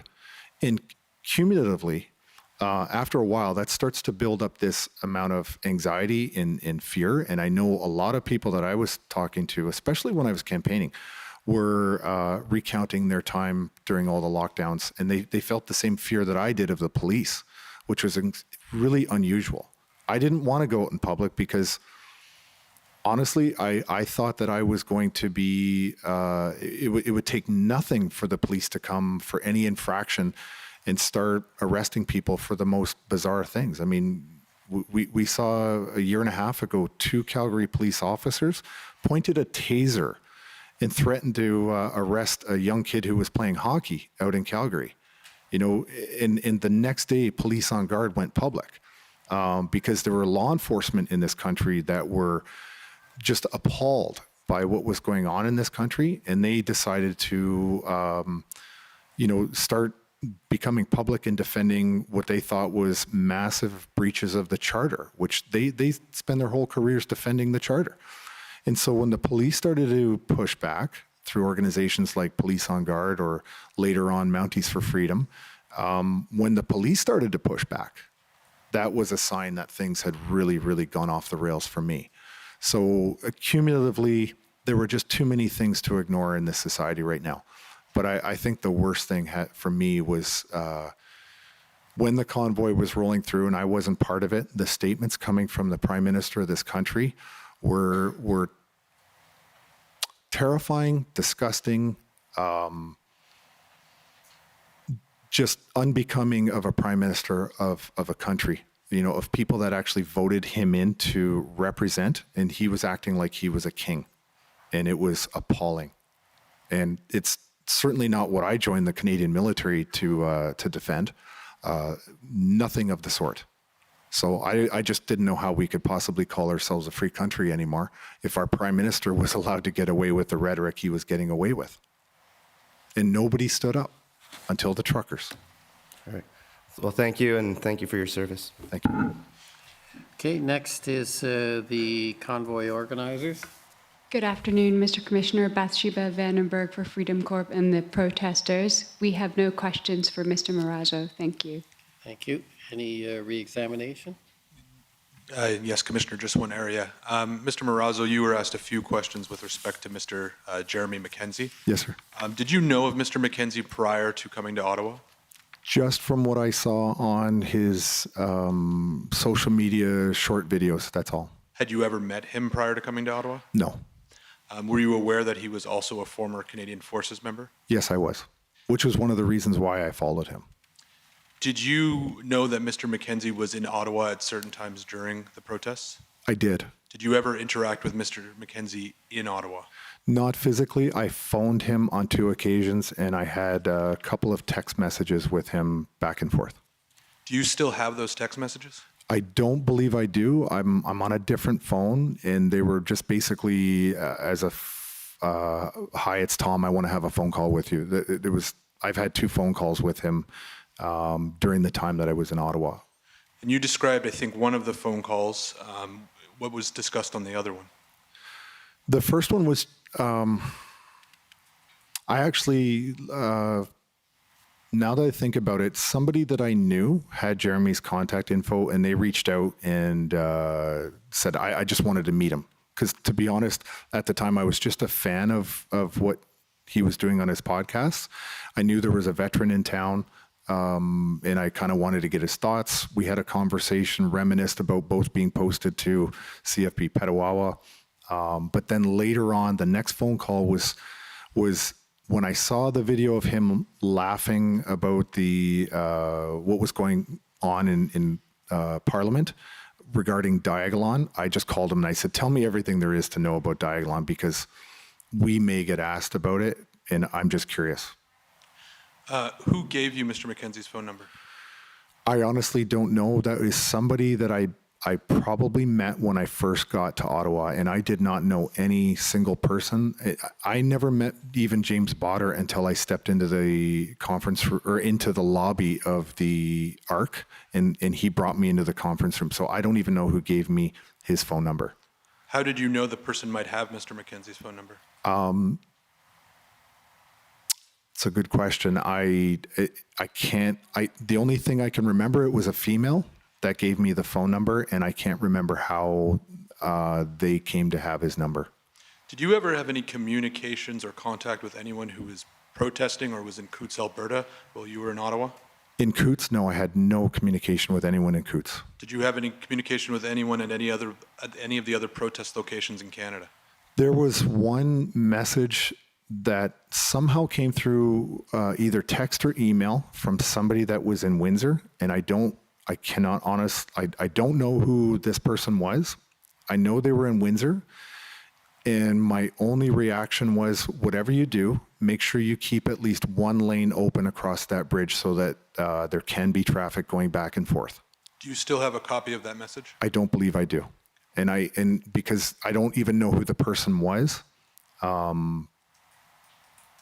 I don't. And to be honest, I really did not want to have contact with any other protest around the country. I had my hands full with what I was doing. And all of these convoys and protests were all organic. They started all naturally on their own from citizens that were absolutely fed up with what was happening to this society and this country. So I was perfectly happy to have no contact with any other protest other than the one I was involved in. During your 2 conversations with Mr. McKenzie, did he ever indicate to you that he was in contact with anyone in any of the other protest locations in Canada? No, sir. Thank you. Those are my questions. Okay. Thank you. I just have a few short questions. Just following up on one of those, the penultimate question. You answered all of the protests across the country started organically. Yes. How do you know that? I didn't start to learn about the protest until I was already in Ottawa. The only one that I knew about was in in Ottawa, and then people would just say, "Hey, there's another protest in Windsor," or like people in the room, they would just be discussing where they had heard about another protest somewhere else. I had just assumed that it was very much like this protest in Ottawa, where citizens just said, we're seeing Ottawa as an example that you can actually do something. And I think the Ottawa protest was an inspiration for a lot of people. And what I later learned was that there was 20 convoys around the world, and they were all saying that they were inspired by the convoy in Ottawa. So it seemed to be a logical conclusion to me that there was further convoys being inspired by Ottawa around Canada as well. So it's an assumption. It's an assumption. Because I just wondered, since you made it as a statement, if you had some information. No, sir. Now, what I wanted to ask a bit more is the 322 trucks. Yes. It wasn't clear to me what those 322 trucks were, and by that I mean, were those part of the convoy group you were involved with, or is that total trucks? Now you understand the confusion. I was asking for a head count of all of the trucks in the downtown. So Wellington being the sort of center of gravity, and all of the perpendicular and parallel streets based off of Wellington. And I had asked for people that I was working with daily if you could go out and find out how many vehicles we have on every street. Yeah, it's the we. I'm trying to figure out. Yeah, these were convoys. From my understanding, what happened. So, for example, a convoy came in from New Brunswick, and as they got into the city, they had a plan to stick together. And as soon as they got here and they interacted with the Ottawa police started directing that particular convoy, as an example, in New Brunswick, and that entire convoy got spread out all over the place. Same thing came from the west. Same thing came from Quebec. So when they came in here, they drove in together, they'd stay together, but they were spread out like buckshot all over all of the streets. So you couldn't say that, hey, the convoy from New Brunswick that started with 50 trucks, as an example, were still confined to 50 trucks over on a certain area. They just literally got spread out all over the place, and nobody can control that. So we were trying to organize ourselves in a way that we could get effective communication going between the ARC and every single individual truck driver. We just wanted to reduce our span of control to the convoy leader from New Brunswick. Just to talk to that person, you go share it. We couldn't do that because we were spread out everywhere. And so communications were near impossible for us. Okay, maybe I wasn't clear. Is it what I'm trying to understand is 322, is that a total truck count for the city of Ottawa, all the streets, or is it those are the trucks that you had a relationship with, either because they were the Western convoy or one of your organizers' convoy? At the time, I believe that was just to the downtown. That did not include the Parkway, that didn't include 88, didn't include Arnprior. That was just in the city on that given day. It was 322 trucks. That was given to me on a sticky note as the total number of trucks in the downtown core on that day. So it wouldn't be the trucks that your group controlled. No. It would include the Rideau Street yes. trucks, all of the trucks. Yes, all of the trucks. And second, I wanted to talk just briefly about logistics and understand a bit better. Were you told when new convoys were coming in? We would get reports that there would be a substantial convoy coming in from a new area, and then only to find out that that convoy either didn't show up or was much smaller than what was reported. And then sometimes convoys would show up and we didn't even know they were on their way. So our ability to track convoys was very, very difficult.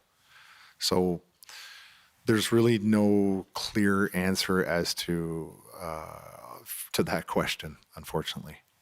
But was that your responsibility to deal with new convoys coming in, leaving aside how much you knew about what was coming in? It would have been, because then we would have been able to, as a group in the ARC, discuss and figure out what the best way to get them into a good spot would be. So where I was at the ARC, yes, we would have handled that movement into the city and put them somewhere appropriate.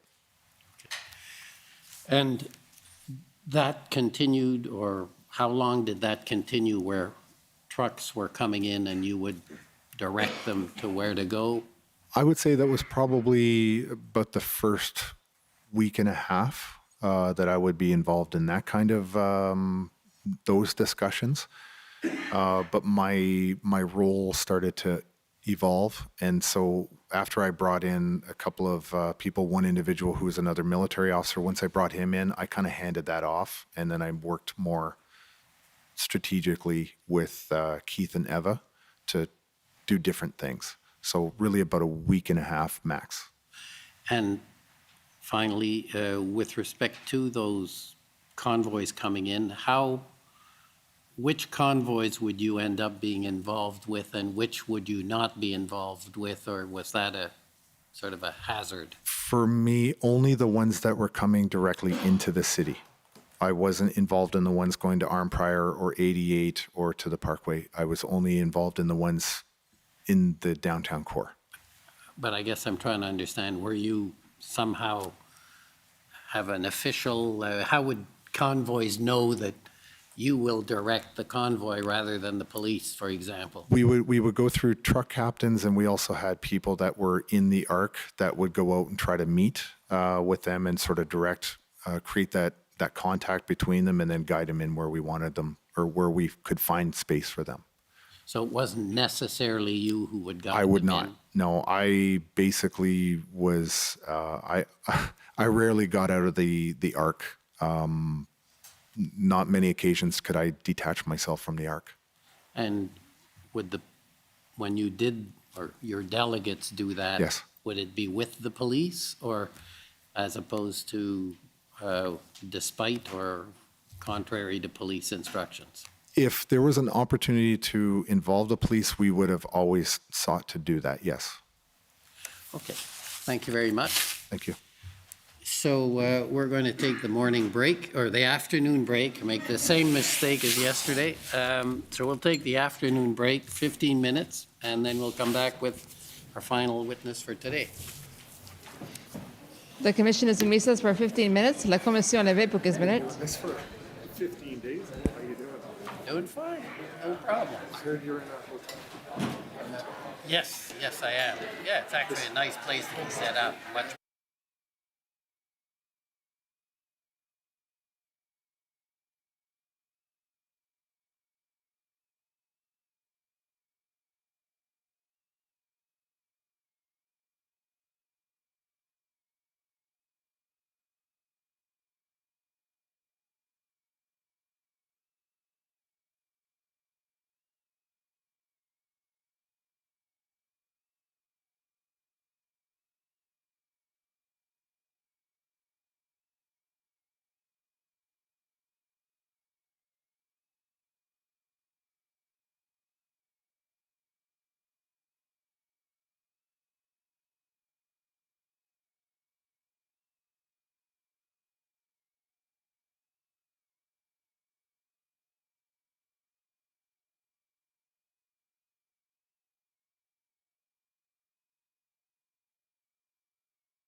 Order à l'autre.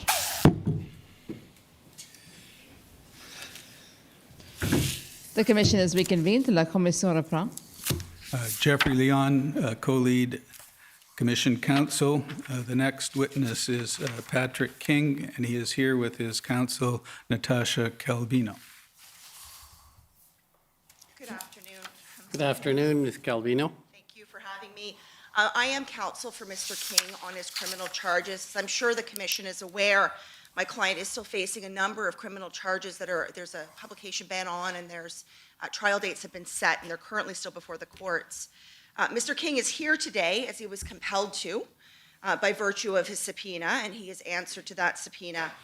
He invokes his protections under the Canada Evidence Act and the Canadian Charter of Rights and Freedoms vis-a-vis his evidence. We consider his response to questions put to him to be compelled statements or compelled answers for any future proceeding. We are here, and we understand the parameters of the commission, and there are quite tight time constraints on the information needing to come out and witnesses needing to be called. But that having been said, late yesterday we received, less than 24 hours before the hearing, 127 individual items and 2,460 individual pages of material. Mr. King is anxious to respond to his subpoena and offer his evidence. He and I have done our level best to get through the materials.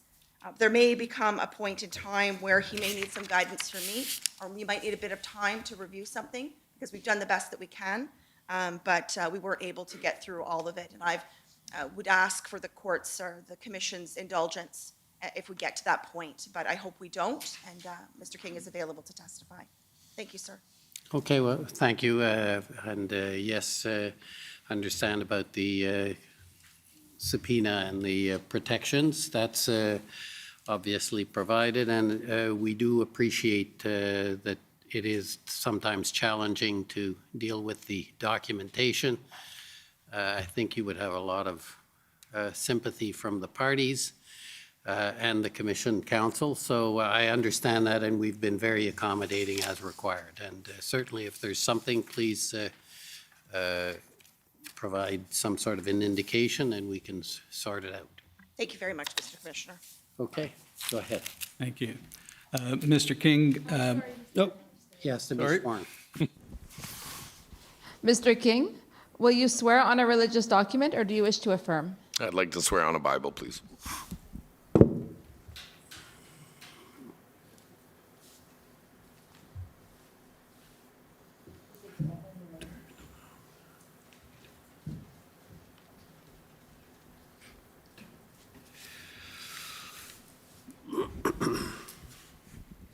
For the record, please state your full name and spell it out. Full name is Patrick James King, Patrick-James-King. Do you swear that the evidence to be given by you to this commission shall be the truth, the whole truth, and nothing but the truth, so help you God? Absolutely, so help me God. Thank you.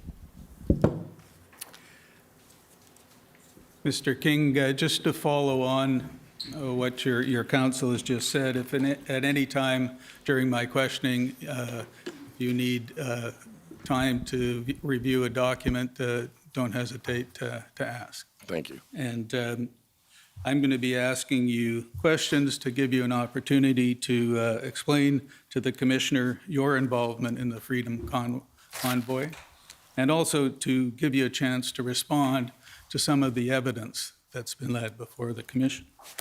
I'd like to start with your background. I understand you were born in Sault Ste. Marie. That's correct, yes. And how long did you live there? Till I was 18. And then where did you go?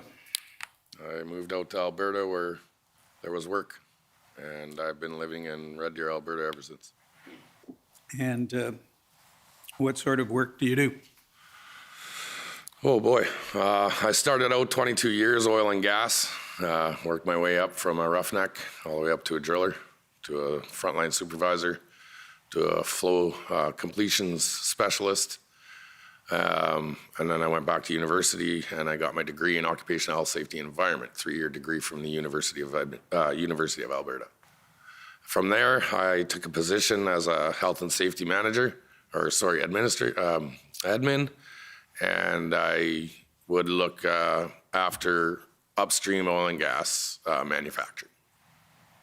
And I was a H2S instructor. I drove truck. I had class 1 driver's license, oversized loads. I also have a course, certificate as a logistics coordinator and a dispatcher. Thank you. Now, your counsel has indicated that you have been charged with criminal offenses, and I understand that a condition of your bail is that you are not allowed to use social media. Is that correct? I'm not allowed to do anything. I've had absolutely every right of a Canadian citizen stripped of me. My freedom of speech, my freedom of protest, my freedom of everything. So am I correct, you can't use social media? No, you are absolutely correct. Thank you. So I'd like to ask you about your use of social media prior to your being charged in the latter part of February 2022. So if we can talk about the period, let's say 2019 to March 2022, what kinds of social media did you use? Facebook, Instagram, that's it. I would never go on Twitter. That's a troll site. That's a joke. But Facebook and Instagram. TikTok? Just to watch it. YouTube? Oh, I had YouTube, but around the time that Donald Trump was being elected, I actually hold a title. Only him and myself are the only ones who have ever been banned from using any Google product. So I would never promote YouTube. And I understand you had a large following on social media. Is that correct? Can you define large? Well, how big was your following? It was big. Can you define big? It was international. It was big. Okay. 100,000, 200, 300, 400,000? That all depends on Facebook's algorithms, what they really say. But on my website and on my Facebook page, about 500,000 people. Thank you.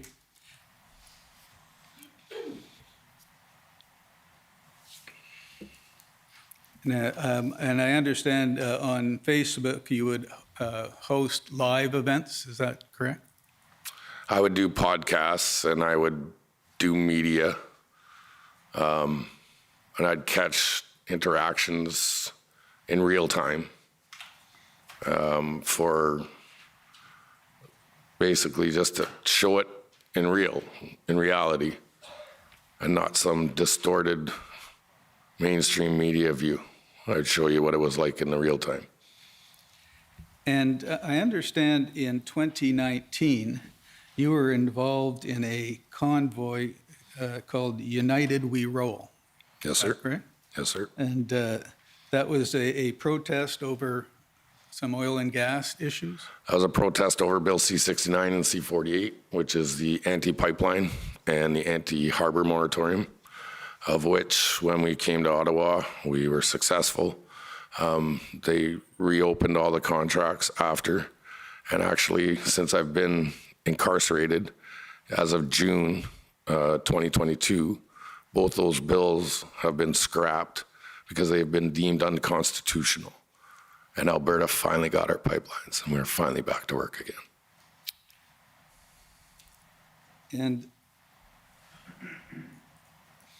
that convoy traveled from, was it Red Deer to Ottawa? Red Deer, Alberta, yeah. We left on February 14th, and we like to deem it as the love of our country. On Valentine's Day, we left to stand up for our rights and exercise our democratic right to a freedom of peaceful assembly, to exercise our democratic right to a freedom to protest, and to have our voices heard by the government. And who led that convoy? I was in the pilot truck myself and another person by the name of Angie Reed. Love you, Angie. Glenn Carrott was involved, along with He drove OP 22 or OP, the fire truck. We brought a fire truck. He was an oil and gas fire suppression unit. How many vehicles were in the convoy? When it got to Wellington, we had about 170, 178, I believe. Okay. Was Mr. Bowder involved in that convoy? Involved in what way? Was he part of it? Sure. What was his involvement? Fellow Canadian exercising his democratic right to protest. Was he part of organizing it? No. Okay, so I'd like to, and so when you got to Ottawa, how long were you there? We arrived, I believe it was the 19th of February. We protested the 20th and 21st, and then we left that following Monday. And you went back to Red Deer? Yep. But I'd like to say that we left because the politicians acknowledged why we were there. They came out and said, we hear you, we're here to support you, and we will back you, and we will do everything we can to try and get your issues heard. Okay, now I'd like to come to your involvement in the Freedom Convoy, if I could. Sorry, just.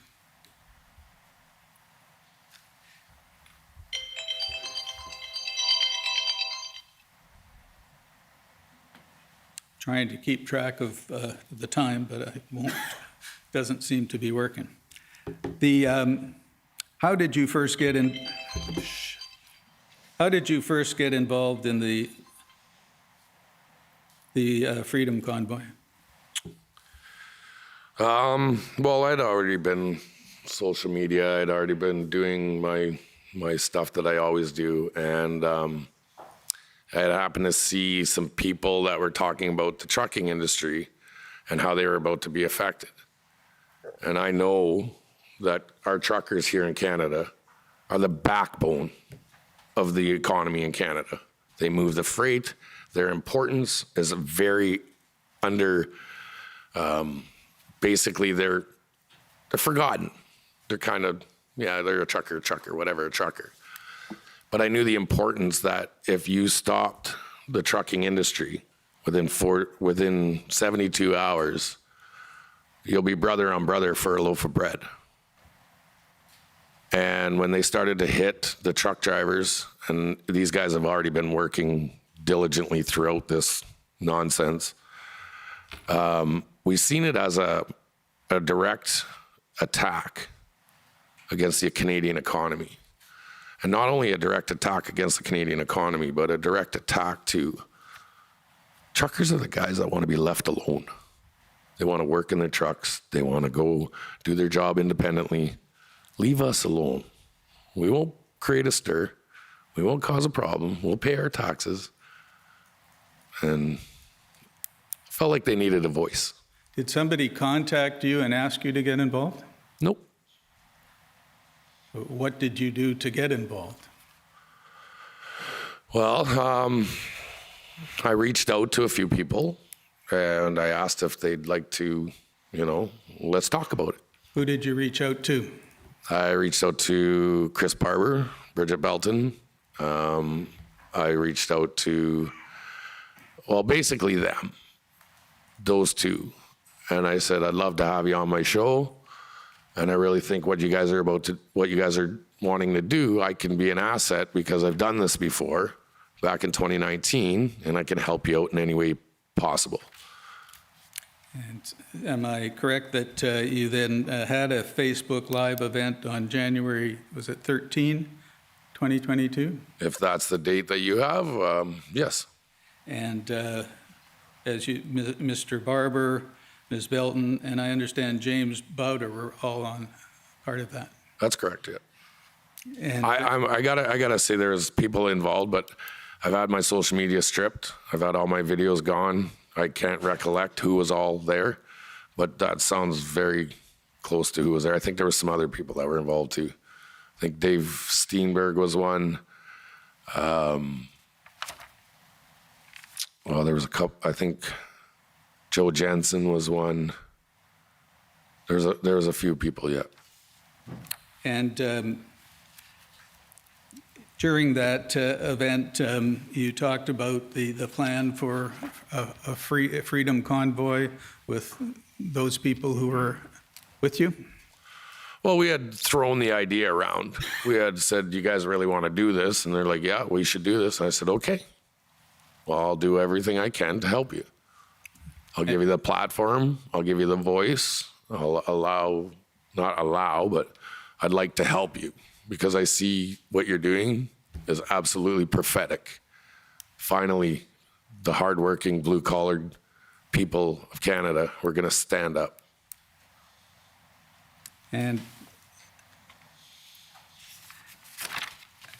was this the first time you'd met Mr. Barber and Ms. Bilton? Yeah. And my information was you had about 3,000 viewers to that event. Does that sound right? If that's what you have a number, sure. I was never concerned about the numbers. I could have 2 people in the room and it didn't matter. And have you told us why you decided to get involved with the Freedom Convoy based on the statement you just made? The reason I did it was basically I have gone through my own issues with these mandates, and I have my own stance and my own beliefs on these mandates and what they're doing. And now I want everybody to remember a mandate is not a law. And they were pushing this, and I finally found people that didn't want it pushed on them anymore. And what did you understand was the goal of the Freedom Convoy? To go and protest and exercise your democratic right to a freedom of peaceful protest, to a freedom of assembly, to exercise your voice and be heard by politicians of your concerns and your, basically your agitation with the way things are being controlled. And later in January, the 21st, did you have another video stream that involved Tamara Litch, Chris Barber, James Bowder, and others? You call that? You bet. And I understand there was a general discussion of what was going to happen with the Freedom Convoy? Yes, there was a discussion. It was basically like so organic, like how are we going to do this? Who's going to do what? Who's going to be doing this? Who's going to be doing that? I basically was a platform for these people to be able to like show who they are. And by this time, do you know if anyone in that group had contacted any members of a police force to tell them that this was going? Yeah. Yeah, James Bowder bragged about how he had Ottawa around his little finger, that he had all the police and he had all the connections. And I was like, is that the same connections of when we did the United We Roll? And he's like, yes. I'm like, oh, okay. So I reached out because I have a rapport with PPS. I've traveled around Canada protesting and speaking on public platforms. And I've given I've basically set a good communication between these officers. So I reached out to these officers and said, we're looking at bringing another convoy to Ottawa. Remember me? And they're like, oh yeah, we remember you, Pat. I'm like, it's good, right? I'm like, oh yeah, you're always great when you're here. And you had some of those, at least one of those officers on your stream that night. But we had a few officers, yeah. Yeah, they were on our streams, yes. And discussing safety issues and that. Absolutely, safety is number one. Like your rules of the road and all that. And they knew who I was. They knew how we had organized the 2019 convoy. And they knew how absolutely law-abiding and professional that we were.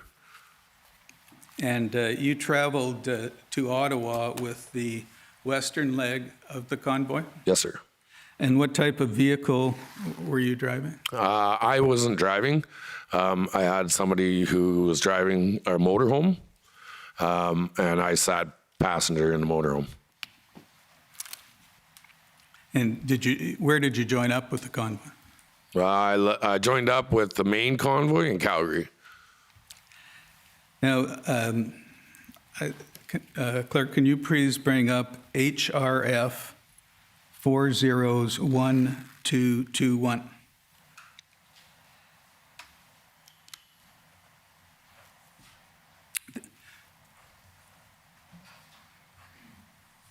This is a chronology of events that was put together by the group of convoy organizers and is now an exhibit in these proceedings. And it's a timeline of events from their perspective. And I want to ask you about a few entries that refer to you. We can go to the bottom of page 2, please.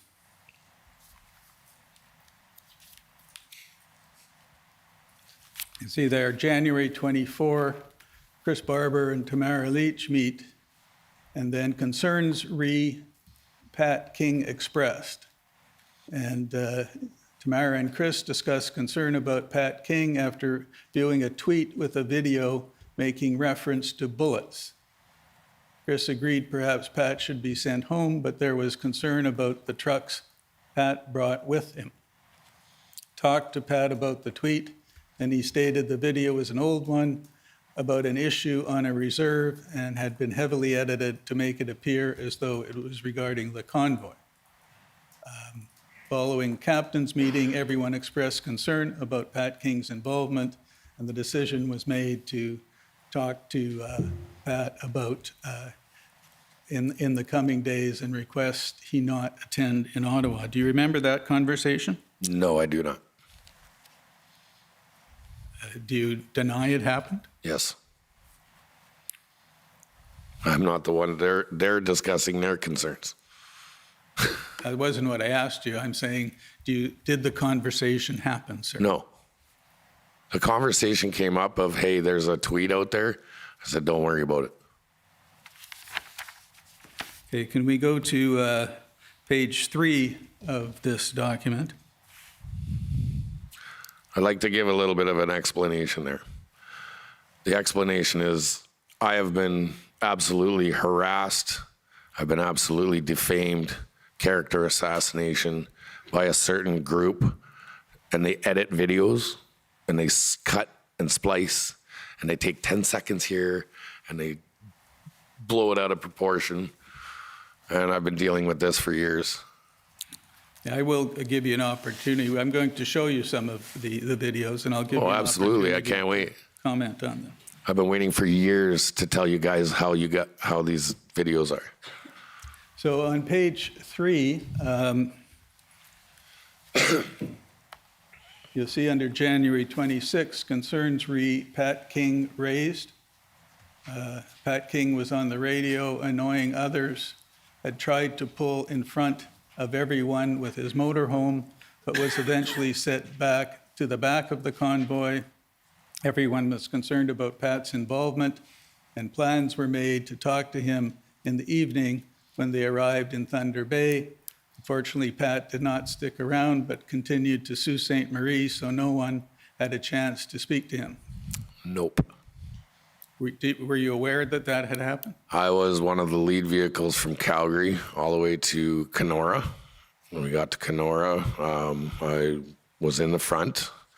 And when I got to Thunder Bay, I sat for 2 hours directing everybody into their parking spots. And I told everybody that I was leaving for Terrace Bay. We're at a fuel stop and meals and basically a rest stop for everybody, and that's where I was going. And if you can bring up, Mr. Clerk, HRF 50646.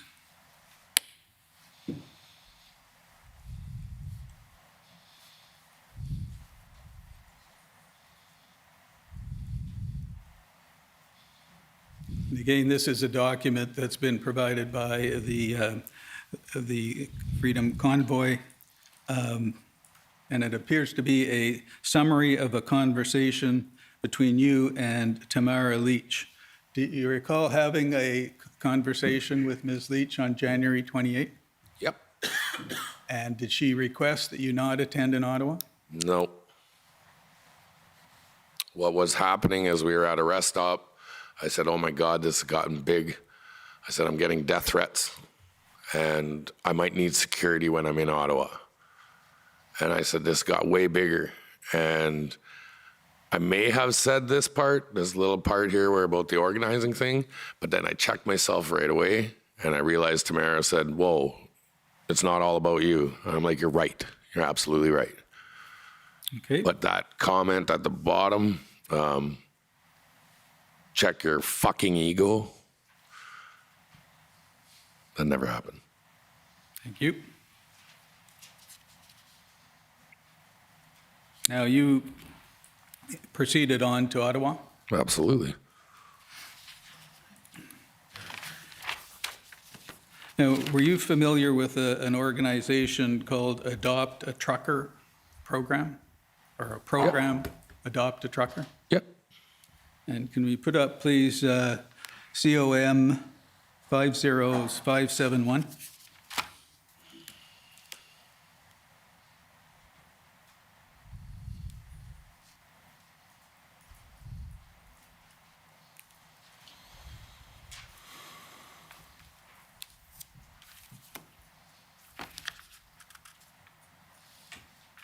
And you'll see at the top, can you just go that? It says Adopt a Trucker campaign created by Chris Guerra. Do you know Mr. Guerra? I do, yes. And if you scroll a little further up, no, sorry, down. In the first line there, you'll see it says towards the end, we are endorsed by Pat King and Canada Unity. Did you endorse this campaign? I endorsed everybody. Did you endorse this campaign by Adopt a Trucker? Endorsed by, what do you mean by endorsed? Can you explain? Did you support it and publicize it? Absolutely, yeah. And who asked you to get involved in this? They were just a group that we had asked for people to, in the Ottawa area, that community who wanted to help. Adopt a Trucker was, you would take a trucker and basically bill it, like billeting. So if you remember hockey, when you'd go to tournaments, you would stay with a billet. So people were offering up their homes for truckers to come have showers. There was food and whatever they needed and necessities. Chris and their group were going to look after I don't know how you say it, the care and well-being of truckers who didn't have a place to stay, like didn't have money for hotels, or we were trying to reduce costs for lodgings. And I take it, in this sense, you were in demand because of your large social media following to put your name to things like the Freedom Convoy, like the Adopt a Trucker. It happens a lot. A lot of people like to, use my platform, and I'm okay with it, and I do it on purpose. I absolutely invite it. But a lot of people use my name and my platform to gain attention for their cause. And I'm absolutely 100% agreeable to that. I think everybody has a right to have their say and get their point across, and I never hold a bias. So I make sure that everybody use it, take my platform, do what you can. And if I can ask you, did you have your own group as part of this convoy that came with you? I was a road captain for, I believe it was the northern part of Alberta. So I took on the responsibility for those people that were part of our initial jump from Red Deer to Calgary and then onwards to Ottawa. And can you estimate how many trucks were in that group? Oh boy. When we left Red Deer, there was about 50 of us. But once I found out further on, we tried to get people to sign the documents and everything in Calgary, and it turned out to be about 148, if I'm not mistaken, that I was responsible for. I guess responsible, but taking care of their paperwork. And you arrived in Ottawa on January 29? Yes, sir. And No, we arrived in Arnprior. I see. And from there, I'll never forget it. It was the most elating moment of my life, where I can pass them off to Andrew and say, they're your problem now. Where did you go? When did you get to Ottawa? What date? I got to Ottawa that night once everybody got to Arnprior. I left and I said, I'm done. I'm going into town. I'm going to get my hotel room. And I went to my hotel. And What hotel did you stay at? one of the ones downtown. Holiday Inn on, I believe, Albert. I'm not sure. And what did you do with your vehicle? I never had a vehicle. So how did you get to the Holiday Inn? We dropped the motorhome off at a secure location, and we had people give us a ride into the hotel. Okay. And at one point, were you involved with a group at Confederation Park? Nope.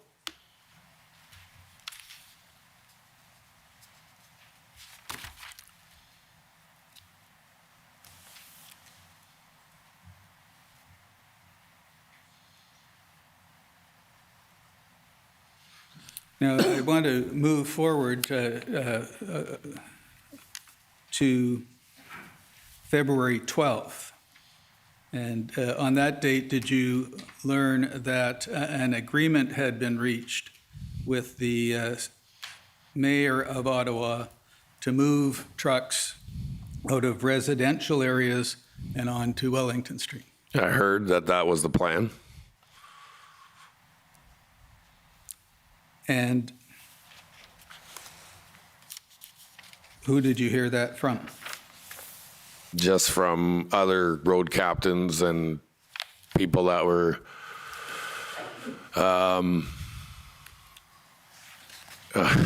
don't know, people who thought they had a role in this and were a voice and could make calls, I guess, if you say like make calls, like they were told something and passed it on to the block captains, and then the block captains would pass it on to their drivers.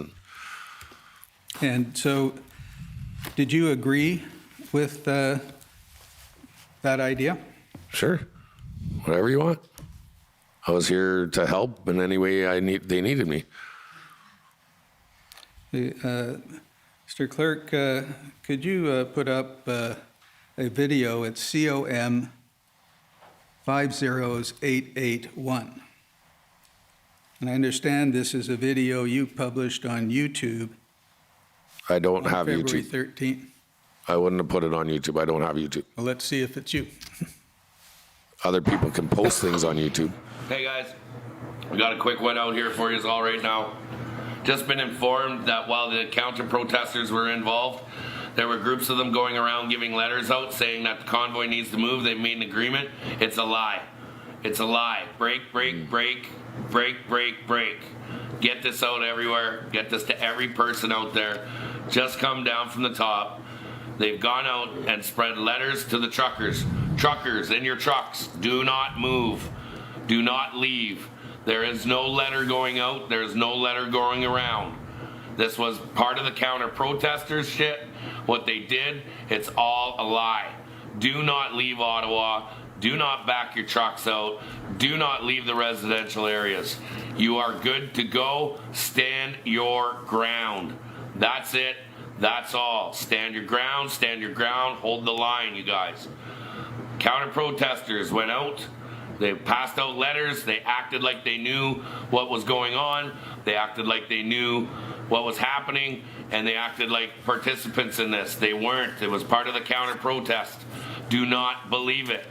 Ladies and gentlemen, the more people that I find in these chats, that I see these rumors that are saying that everybody was told to leave, everybody was told to walk, and that they're leaving. And when I catch your little chats and the conversations as I go through them, I will be blocking you. You will be banned from the page. I'm done with the rumors. I'm done with the bullshit. Everybody needs to get this message out right away. Do not read that letter. That letter is a false flag letter. They're trying to use the counter protesters to push you out. Hold the line. Hold the line. Thank you. 100%. Now, do you remember? I remember that there was a lot of stuff going on at that moment. We were, you said this was February 12th? I believe so. I believe that this was also at the same time that the community had organized their own counter protest. Actually, Miss Catherine McKinney, the council member of Ottawa, encouraged people to come out and counter protest. And they were leaving leaflets and things on trucks. So we couldn't determine whether or not these were true documents or not. So I put out this post because it wasn't confirmed.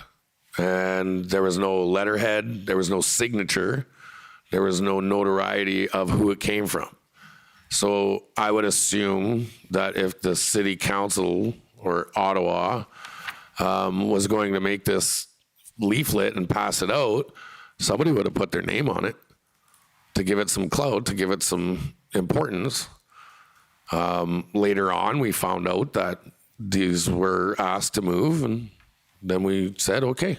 Thank you, Mr. Clerk. Can you put up HRF 401285?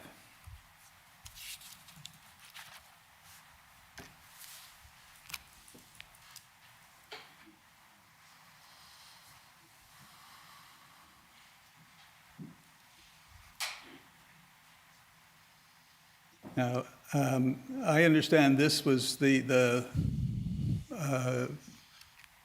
leaflet that was passed around. You see it's dated February 12th from Tamara Leach. Speaks to a freedom manifest and has the freedom convoy symbol on it.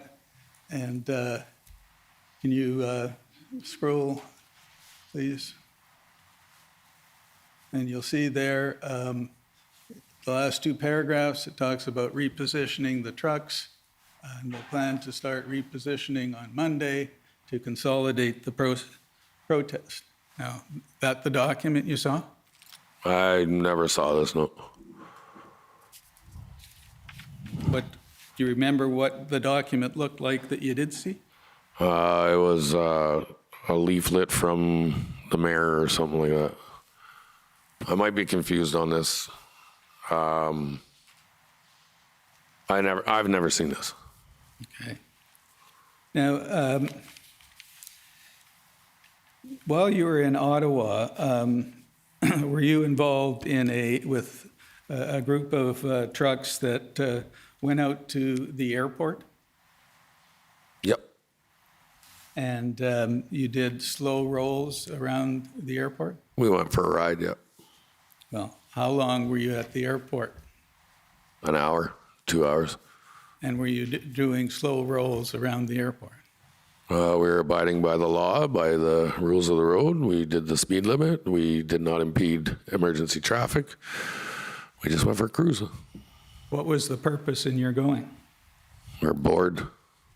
I'm sorry? We were bored. And that you found interesting? We went for a ride to see what Ottawa was like, to see. Well, you spent 2 hours at the airport seeing what Ottawa was? Well, to see what the airport was and just go for a drive. We were bored. It was cold. Do you recall speaking to Tom Marazzo before you went? I've talked to Tom many a times. And did he have somebody accompany you to make sure what you were doing went okay? No. Not that I know of. And did you, by doing what you were doing there, how many trucks were there? I don't know, all of them. All of what? All of the trucks that were there. I don't know. How many came with you? They were all passenger vehicles. They're all I see. cars. And There was how- never a commercial vehicle with us. Okay, and how many cars came with you? I don't know, 30, 40, maybe. And while you were doing what you were doing at the airport, would you agree with me that you slowed down other vehicles from accessing the airport? No, I do not. There's, when you're going to the airport, there's 2 lanes. When you go into arrivals and departures, there's 2 lanes. We used 1 lane. We were in the 1 lane, and there was always a lane open. So anybody who wanted to go in, they could have used the other lane. Thank you. Mr. Clerk, can you put up HRF 26083?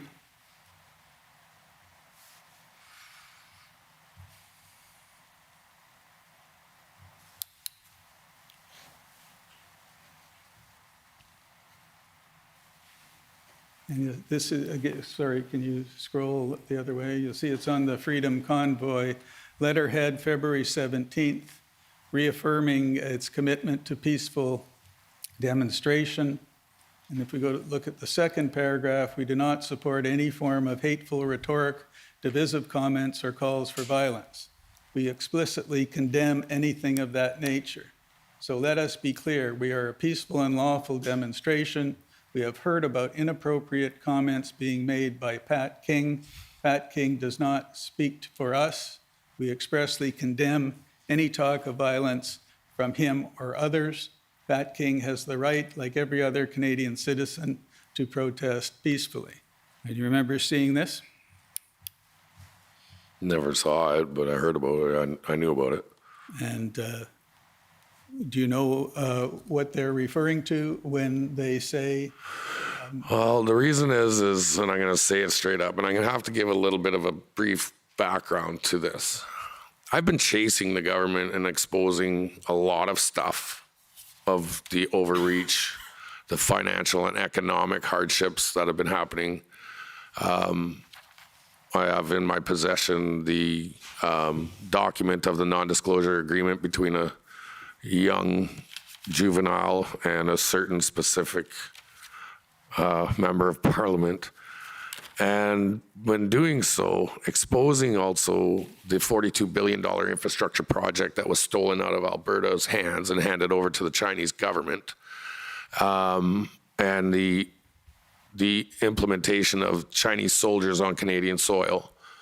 I've been absolutely harassed and degraded and defamed and discredited and character assassinated. And these guys were getting attacked because of me. So when they put this out, I get it. They had to push me out and look at everybody and, you know, we don't want anything to do with packing. I actually absolutely encouraged it. 100%. Put it out there that I don't have anything to do with this. Put it out there. GoFundMe wouldn't release their funds. GoFundMe directly contacted them and said, we're not going to release your funds if Patrick King's involved. So do you know this is how much Target, like how much they're out to make sure that everything that I touch is ruined. So do you know what they're referring to when they say talk of violence, inappropriate comments? Did you talk about violence? Not at all. Did you make any inappropriate comments? Not at all. Well, maybe. I'm kind of a hothead. I kind of talk too much sometimes, and I get that honestly by my mom. She's got the gift of the gab. You recall that in Ottawa there was a lot of honking, right? Oh, yeah. And were you involved in that, honking? How? I didn't have a vehicle there. I didn't have a truck. What horn can I honk? And what did you think about it? Did you agree with it, encourage it, wish it didn't happen? Do what you want to do. I'm sorry? People are free to do what they wanted to do. Okay. Could you put up, clerk, please, COM 50851.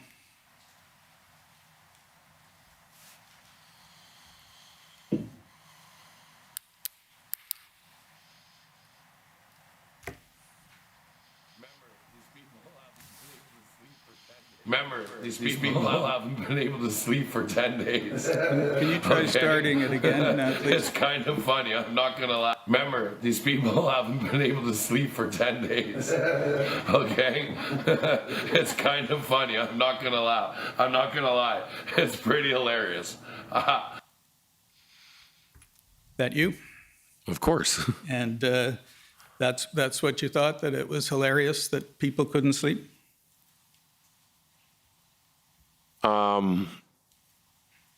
I look at it now and I'm like, no, it wasn't funny. But if you know my persona and my character and the way I show myself, I laugh all the time. Life's a joke, laugh it off. It's kind of one of my biggest mottos. And I tend to laugh when I'm nervous. But at that point, it was kind of, it was funny. You see, we've been locked down for 2 years, and people are complaining that they heard horns for 10 days. Do you remember what we went through for the last 2 years? What's a little bit of horns for 10 days? And did you make any statements on social media to the effect that you wanted to form a new government and that you and the truckers would take power? No. And did you make any statements that in a video that we will be the new government, we will just take power and share it together? Say that again? We will be the new government, we will just take power and share it together. You have a video that I can reference? I don't have a video, no. I'm asking you if you, No. you said that on a video. I hate politics. I hate government. So why would I want to be the new government? Yeah, I'd like to show you now a compilation of some of your videos. Oh, I'm ready for this one. Produced by Anti-Hate Canada and edited by a $45 million contract that Trudeau and his Liberal government paid for to do this. It has been played over and over and over. Well, I don't think you've seen this compilation. It was produced by the Ontario, or the Ottawa Police Service. It's OPS 407967. And can you please start it and stop it after the first video?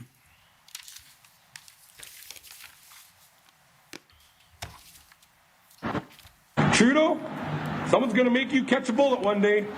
To the rest of this government, someone's gonna fucking do yous in. You sons of bitches. The only way. I know this video like there's no tomorrow. And what do you have to say? Edited and spliced and fit to make the media their narrative, to show it in a negative context. So when you hear that, I had just got kicked out of the airport. I got denied my flight because I wasn't vaccinated. After being told that I had been allowed to fly, I had a 72-hour window. And there's a video before this, like, this is so ridiculous. Take 10-second clips and characterize somebody by it. But I'm waiting to defend myself on this one. And what I stated in this, and I never said, you're going to get shot. I never said that. I said, you're going to catch a bullet. Because as we know, mental health is a big thing in Canada. It's kind of limelighted. You have mental health issues. One day somebody's going to have a breakdown. And if you push people too far, especially denying them their flight, you never know who you're going to get. And that person might have a mental breakdown. And what they're doing with their restrictions and these mandates, which are not laws, they're going to get that wrong person. And I said that because you're lucky it was me that day. because I would have never acted on that. But if it had been somebody else, and there's a lot of people that are upset, lost a lot, and don't give a crap. Okay. They're going to have a mental breakdown. Now, that was only a clip from the video. Yep. Can you put up COM 50898? And this is a transcript that was prepared of the full video. Just I so want to that you- say, I just like to give you a little bit of brief description to this. You ever get in an argument with your parents? And you get mad and you say things you don't wish you said, like you regret saying that. That's one of my moments. Yeah, it was inappropriate. Yeah, I should never have said it, but it was said. Okay. Can you put up the document, please?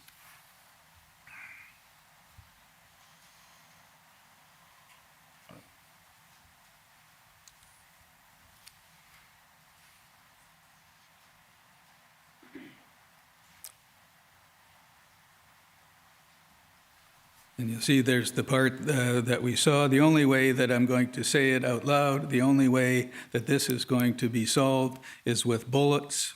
No, you're okay. So this one, someone's going to make you catch a bullet one day. That's one video.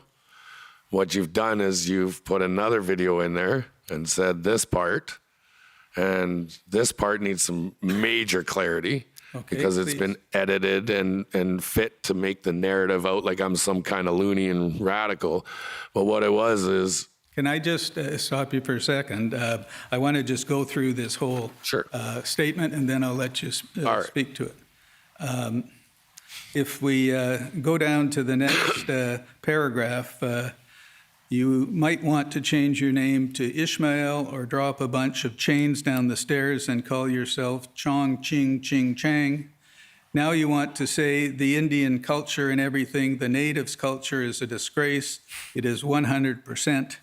Every person who was born here in Canada and North America, you are indigenous. People don't realize that. If you were born of the land, you are indigenous of the land. It's called depopulation of the Caucasian race or the Anglo-Saxon. And that's what the goal is to depopulate the Anglo-Saxon race because they are ones with the strongest bloodlines. They are ones with the strongest bloodlines. They are one with the strongest bloodlines. And then going down to the bottom, I think I'm going to have a big gathering at my house, and I'm going to film it. You're right, cops will get shot. Now, did you make a video to that effect? Nope. No, can we go down so I can reference each sentence in this? Because I've been dying to get this out. Did you make any of those statements? Can we go down so I can defend each but first answer line? my You question. have 4, if not 5, videos that you've transcribed. One from over 4 years ago. That's part of this. And they're taking out of context. Okay, I just asked So I need you, to defend myself on that. I'll let you talk, but just let me answer my question. Are those statements that you made? Those are statements that were said in a long line of online podcast that go along with the evidence or go along with the topic that I was discussing. No. All right. Can we scroll down, please? Thank you. No, sorry, up. I apologize. A little bit more, please. Right to the very beginning, number 1. All right, so we say, Trudeau, someone's going to make you catch a bullet one day. That's the airport incident. That's where I was mad. I was denied my flight after being told I can fly, and I got stuck in Toronto Pearson International Airport, of which I'm absolutely regret saying that. I was mad. The next one, the only way that I'm going to say it out loud, the only way that this is going to be solved is with bullets. That is taken directly out of context, 100%. What was the context? The context was, if you are Canadian and you want to exercise your political right to stand up and be freedom of protest and peaceful assembly, would you take it? Or are you going to allow it to become bullets? Because if we keep going on the way we're going to be going on, that's the possible end game. It's a prediction. And you say at the end, a massive revolution on a huge scale. If not, yeah, things are wrong in this country, massively wrong. And what about And this is me just interpreting what I'm seeing from an outside person, saying this is what's going to happen if you do not make these governments be held accountable for what they're doing. And the next... Then we go down. You might want to change your name to Ishmael, drop a bunch of chains down the stairs. It's actually change, not chains. And I said that because there was a CSIS document put out, I believe it was in 2019, about the foreign economy, the foreign influence in our Canadian economy of a foreign government purchasing all our resources. And the CSIS guys were telling you, hey, something's wrong. Like, you guys know that we're being bought out. You know, we're being infiltrated. Our economy is being destroyed. And the comment was because it was China, Chinese influence. And the next paragraph? The next paragraph was, and I had to say this in my court, they used this in my bail hearing. The Indian culture and everything, the natives' culture is a disgrace. Never once was said. It was said, what I said prior to that is what the Canadian government has done to the First Nations people is an absolute disgrace. And the way they're treated and the way they're ridiculed and not given the appropriate means to even have water, it's a disgrace. And the next paragraph? And the next paragraph, the depopulation, oh, this is a good one. So there was a time the president of Iran, Mahmoud Ahmadinejad was his name, walked into a meeting at the United Nations with a bunch of binders, and he dropped them down on the podium, and he started bringing out everything who was involved in 9/11, and people started scattering out, and his words were, we're not going to kill you with bullets, we're not going to blow you up with bombs, we're going to breed you out, we're going to get rid of the Anglo-Saxon race because you think you're the proudest bloodline, and we are going to breed you out. We are going to flood your borders with immigrants. We are going to infiltrate your education, infiltrate your politics. Like, you got to understand, like, the things that were going on around the world, I'm seeing these, I bring them up, I show the video, and that's what it is. Okay, can we go back to OPS 407967? And can you pick it up where you left off after the first video? Trudeau, hey, the rest of this government fucking do you's in. You sons of bitches. The only way that, and I'm going to say it out loud, the only way that this is going to be solved is with bullets. And yeah, I said it. That's the only way something's going to happen. A massive revolution on a huge scale. You might want to change your name to Ishmael, or drop a bunch of chains down the stairs and call yourself Chong Ching Ching Chang. Now you want to say, oh, the Indians' culture and everything. The natives' culture is a disgrace. It is 100%. Every person who was born here in Canada, in North America, you are Indigenous. People don't realize that. If you were born of the land, you are Indigenous of the land. It's called depopulation of the Caucasian race, or the Anglo-Saxon. And that's what the goal is to depopulate the Anglo-Saxon race. Because they are the ones with the strongest bloodlines. They are the ones with the strongest bloodlines. They are the ones with the strongest bloodlines. And we'll leave it at that, because then we get into a whole different topic. But now, this year alone, I think I'm going to have a big gathering at my house just for that. And I'm going to film it. Yeah, right? Cops will get shot. Very well edited. Congrats. Those are my questions. Thank you. Okay.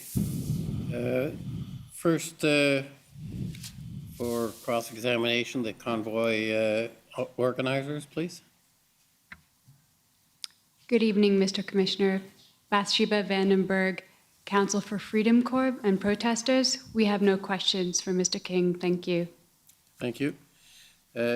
Next, the Ottawa Residents Coalition, please.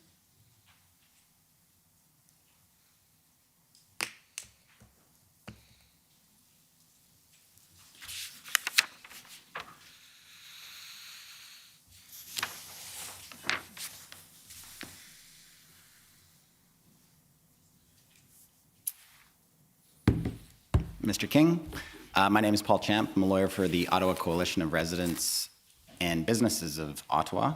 Well, you guys are the guys that got my bank account. That's still frozen after 9 months. That's all. Just give us a call. Now, You took my kids' college tuition. I hope you're proud. we're talking about the funds in your Alberta Treasury branch. Oh, you're very familiar with my bank account. Yeah, there you go.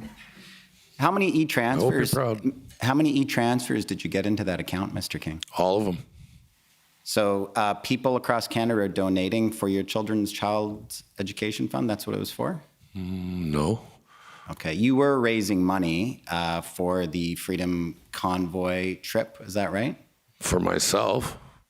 Okay. If people wanted to donate, they could. Okay. And they donated up to $100,000 to you, is that right? No.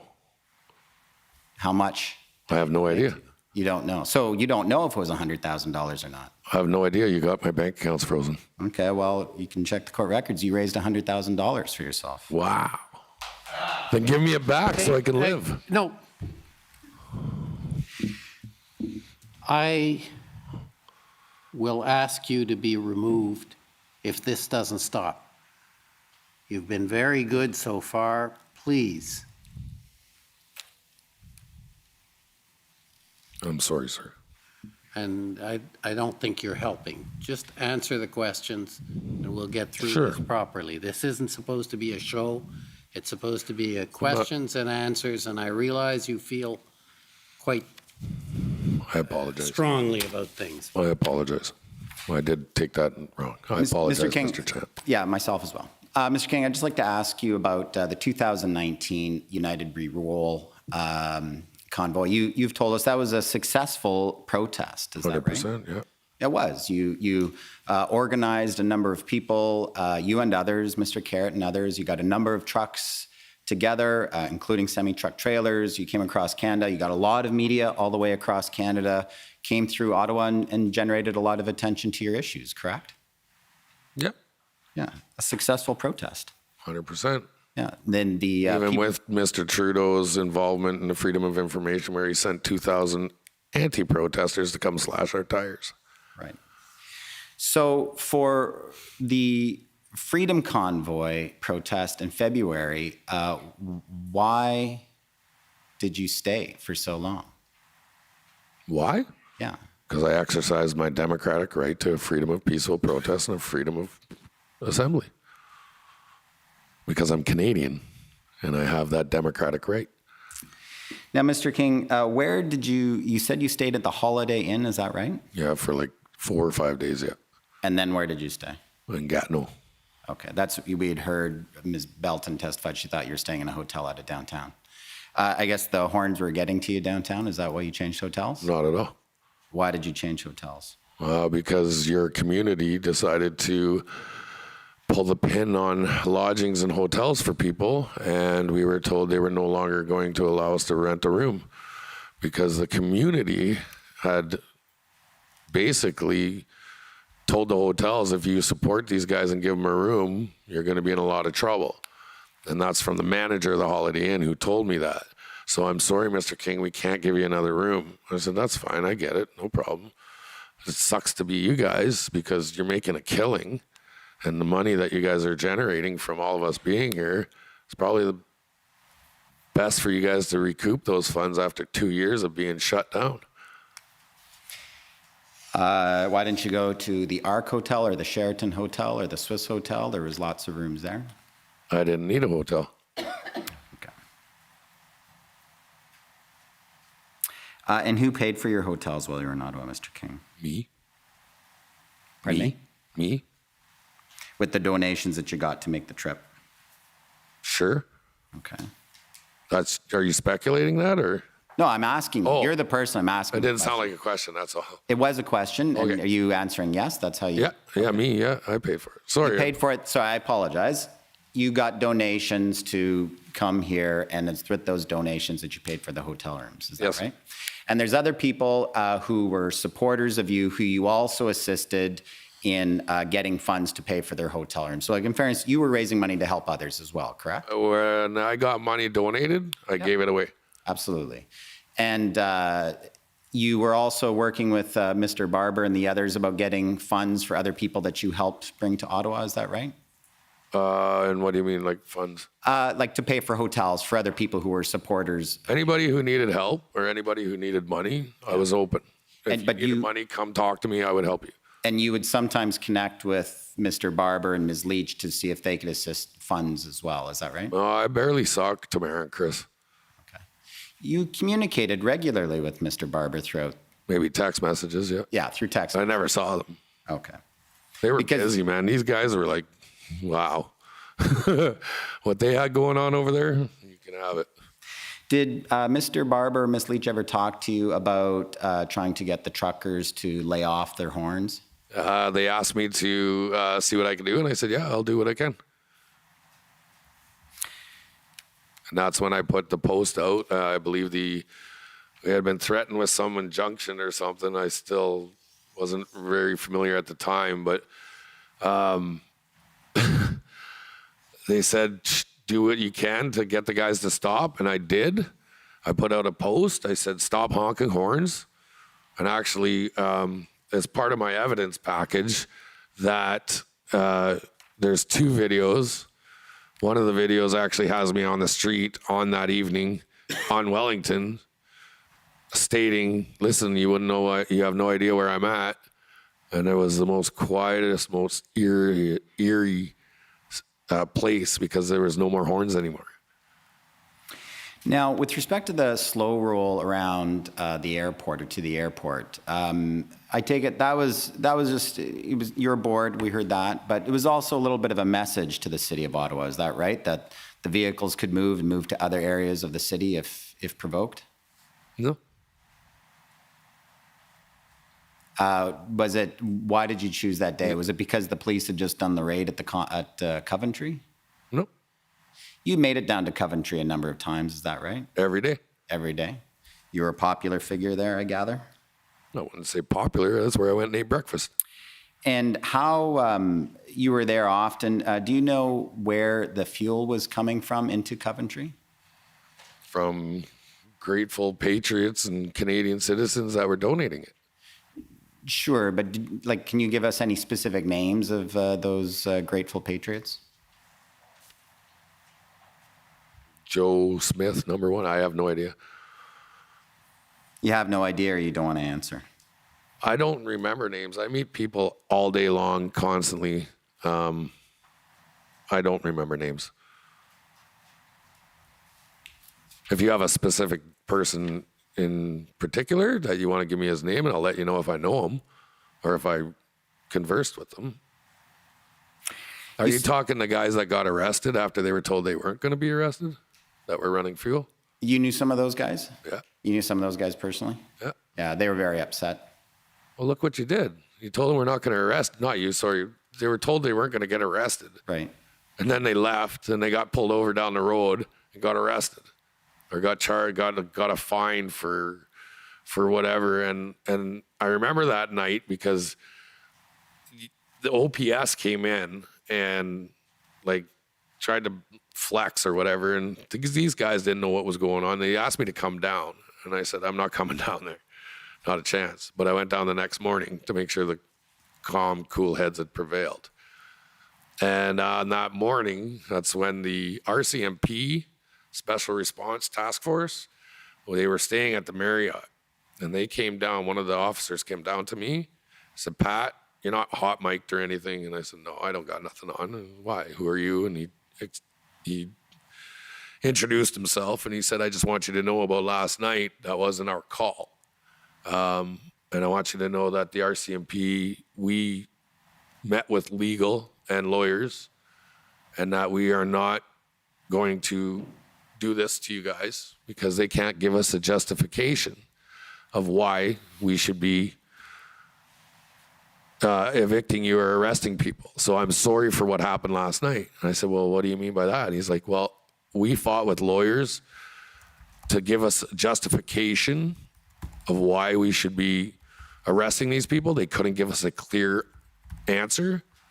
So we're leaving. I said, you're leaving? He says, yeah, we're going to Windsor.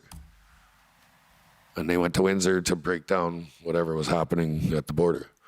So you were in communication with people who were involved at the Windsor blockade? No.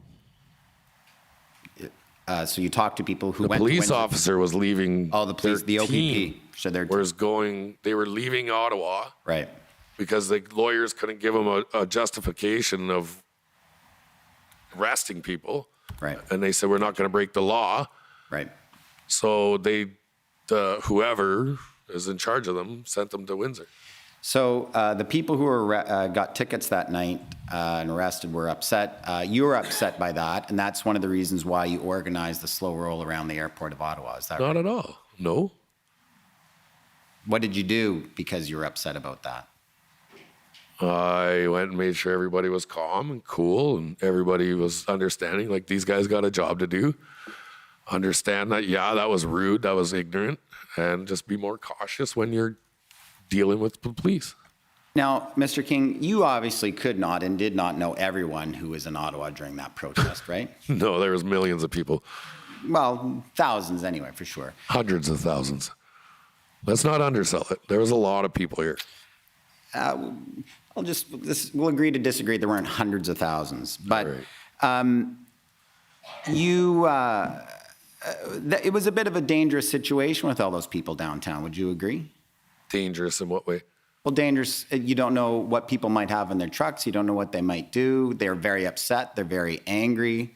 Was that a dangerous situation for downtown? Not at all. Okay. I met the most loving, most caring, most loving people, Canadian citizens.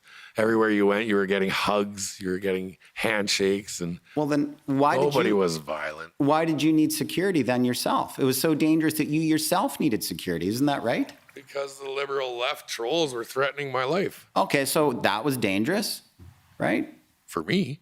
Just for you. You're the only person in downtown Ottawa who's at risk. Is that right? Actually, I was the most highly protected person in Ottawa because I think they had delegated 8 police officers to follow me around everywhere. So, Mr. King, we've heard evidence that many federal elected officials, the mayor of Ottawa, had received death threats. We've heard evidence that someone was actually arrested with firearms who was coming to Ottawa, who had been making threats about. Do you have a record of that? Do you have a? Who had been? I'm asking the questions, Mr. King. Sorry. So, but you would agree with me that it was probably a dangerous situation for elected officials in Ottawa? It was a dangerous place for us. People were dropping marbles from high rises. They were throwing eggs. Citizens of Ottawa were threatening to run us over. Mr. King, you yourself said that someone who was maybe stressed out because of lockdowns and so forth might be compelled to shoot Mr. Trudeau. So you understood and recognized that that was a risk, right? That was months before the convoy. Also, but everyone was they were all settled down by the time the convoy came and there was no threats to anyone. I've never seen anything more loving and peaceful in my life. Right. It was Woodstock. So the only person who's at risk in Ottawa was Pat King. All the other threats to anyone else in Ottawa were all fake. Is that right? I don't know. I can't speak on those. You know, my lawyer has been given death threats and bomb scares because she represents me. Do you know that my friends their children have been threatened from Ottawa? Do you know that, and I hate to say this, but this town is full of a bunch of people who really don't like people who speak out. I disagree, Mr. King. Ottawa has dozens of large protests, many much larger than the one that you organized every single year. I've been here for them. I'm not sure that was the question.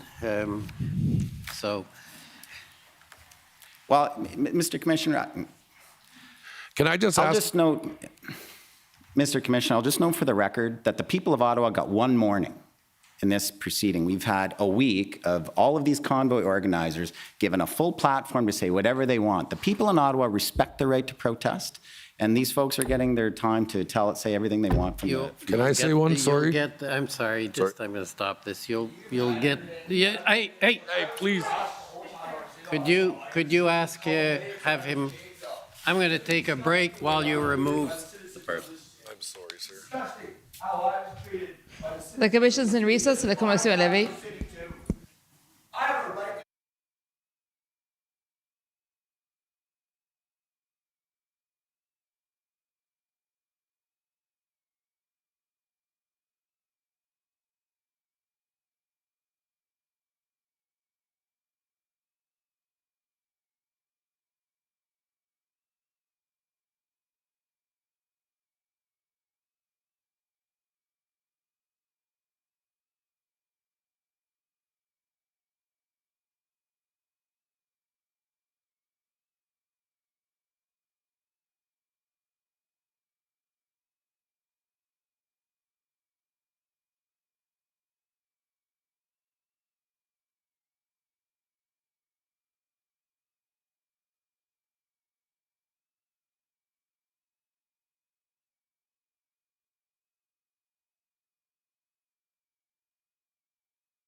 Order allowed.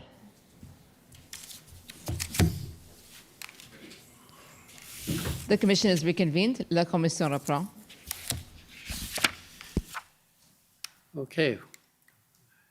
It's an unfortunate event, but if we can now get back and complete today's proceedings. Next is the Ottawa Police Service. The Ottawa Police Service has no questions. Thanks very much, Commissioner. Okay, the Ontario Provincial Police. The OPP has no questions. Thank you, Commissioner. Counsel for former Chief Sloly. We don't have any questions, thanks. The Government of Canada.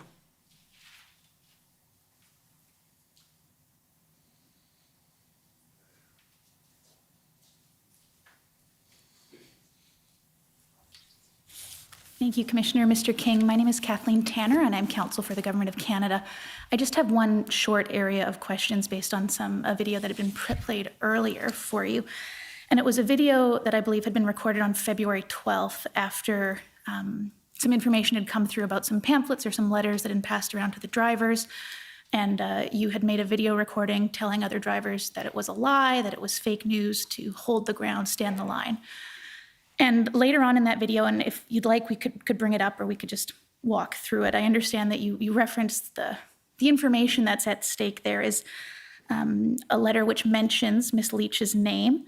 And later on in that video, you mentioned that Miss Leach would never do something like this, and you knew her well, and you had good communications, and so this wasn't going to be something coming from her.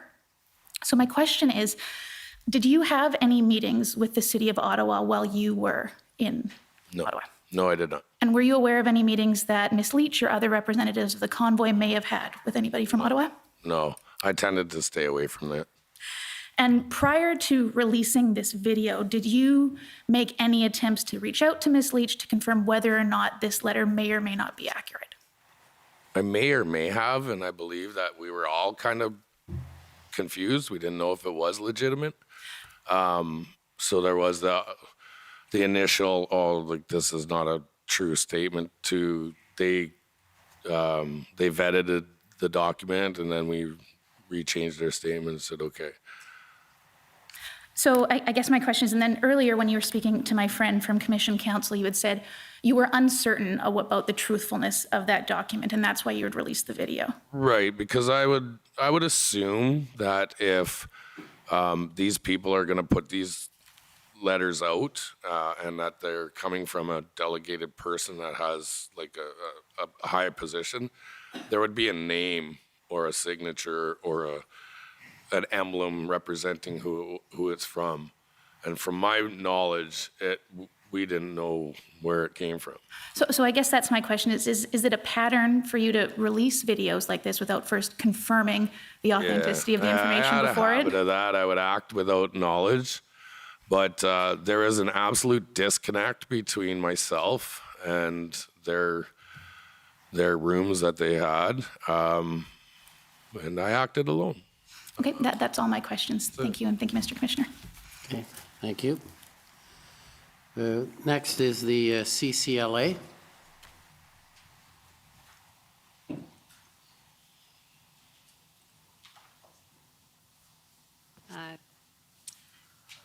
Good evening, Commissioner and Mr. King. My name is Eva Krajewska on behalf of the Canadian Civil Liberties Association, and I don't have any questions for Mr. King. Thank you.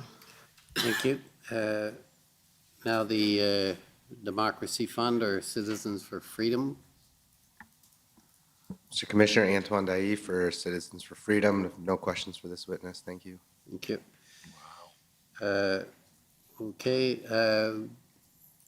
And I apologize, I've forgotten your name, counsel for Mr. King.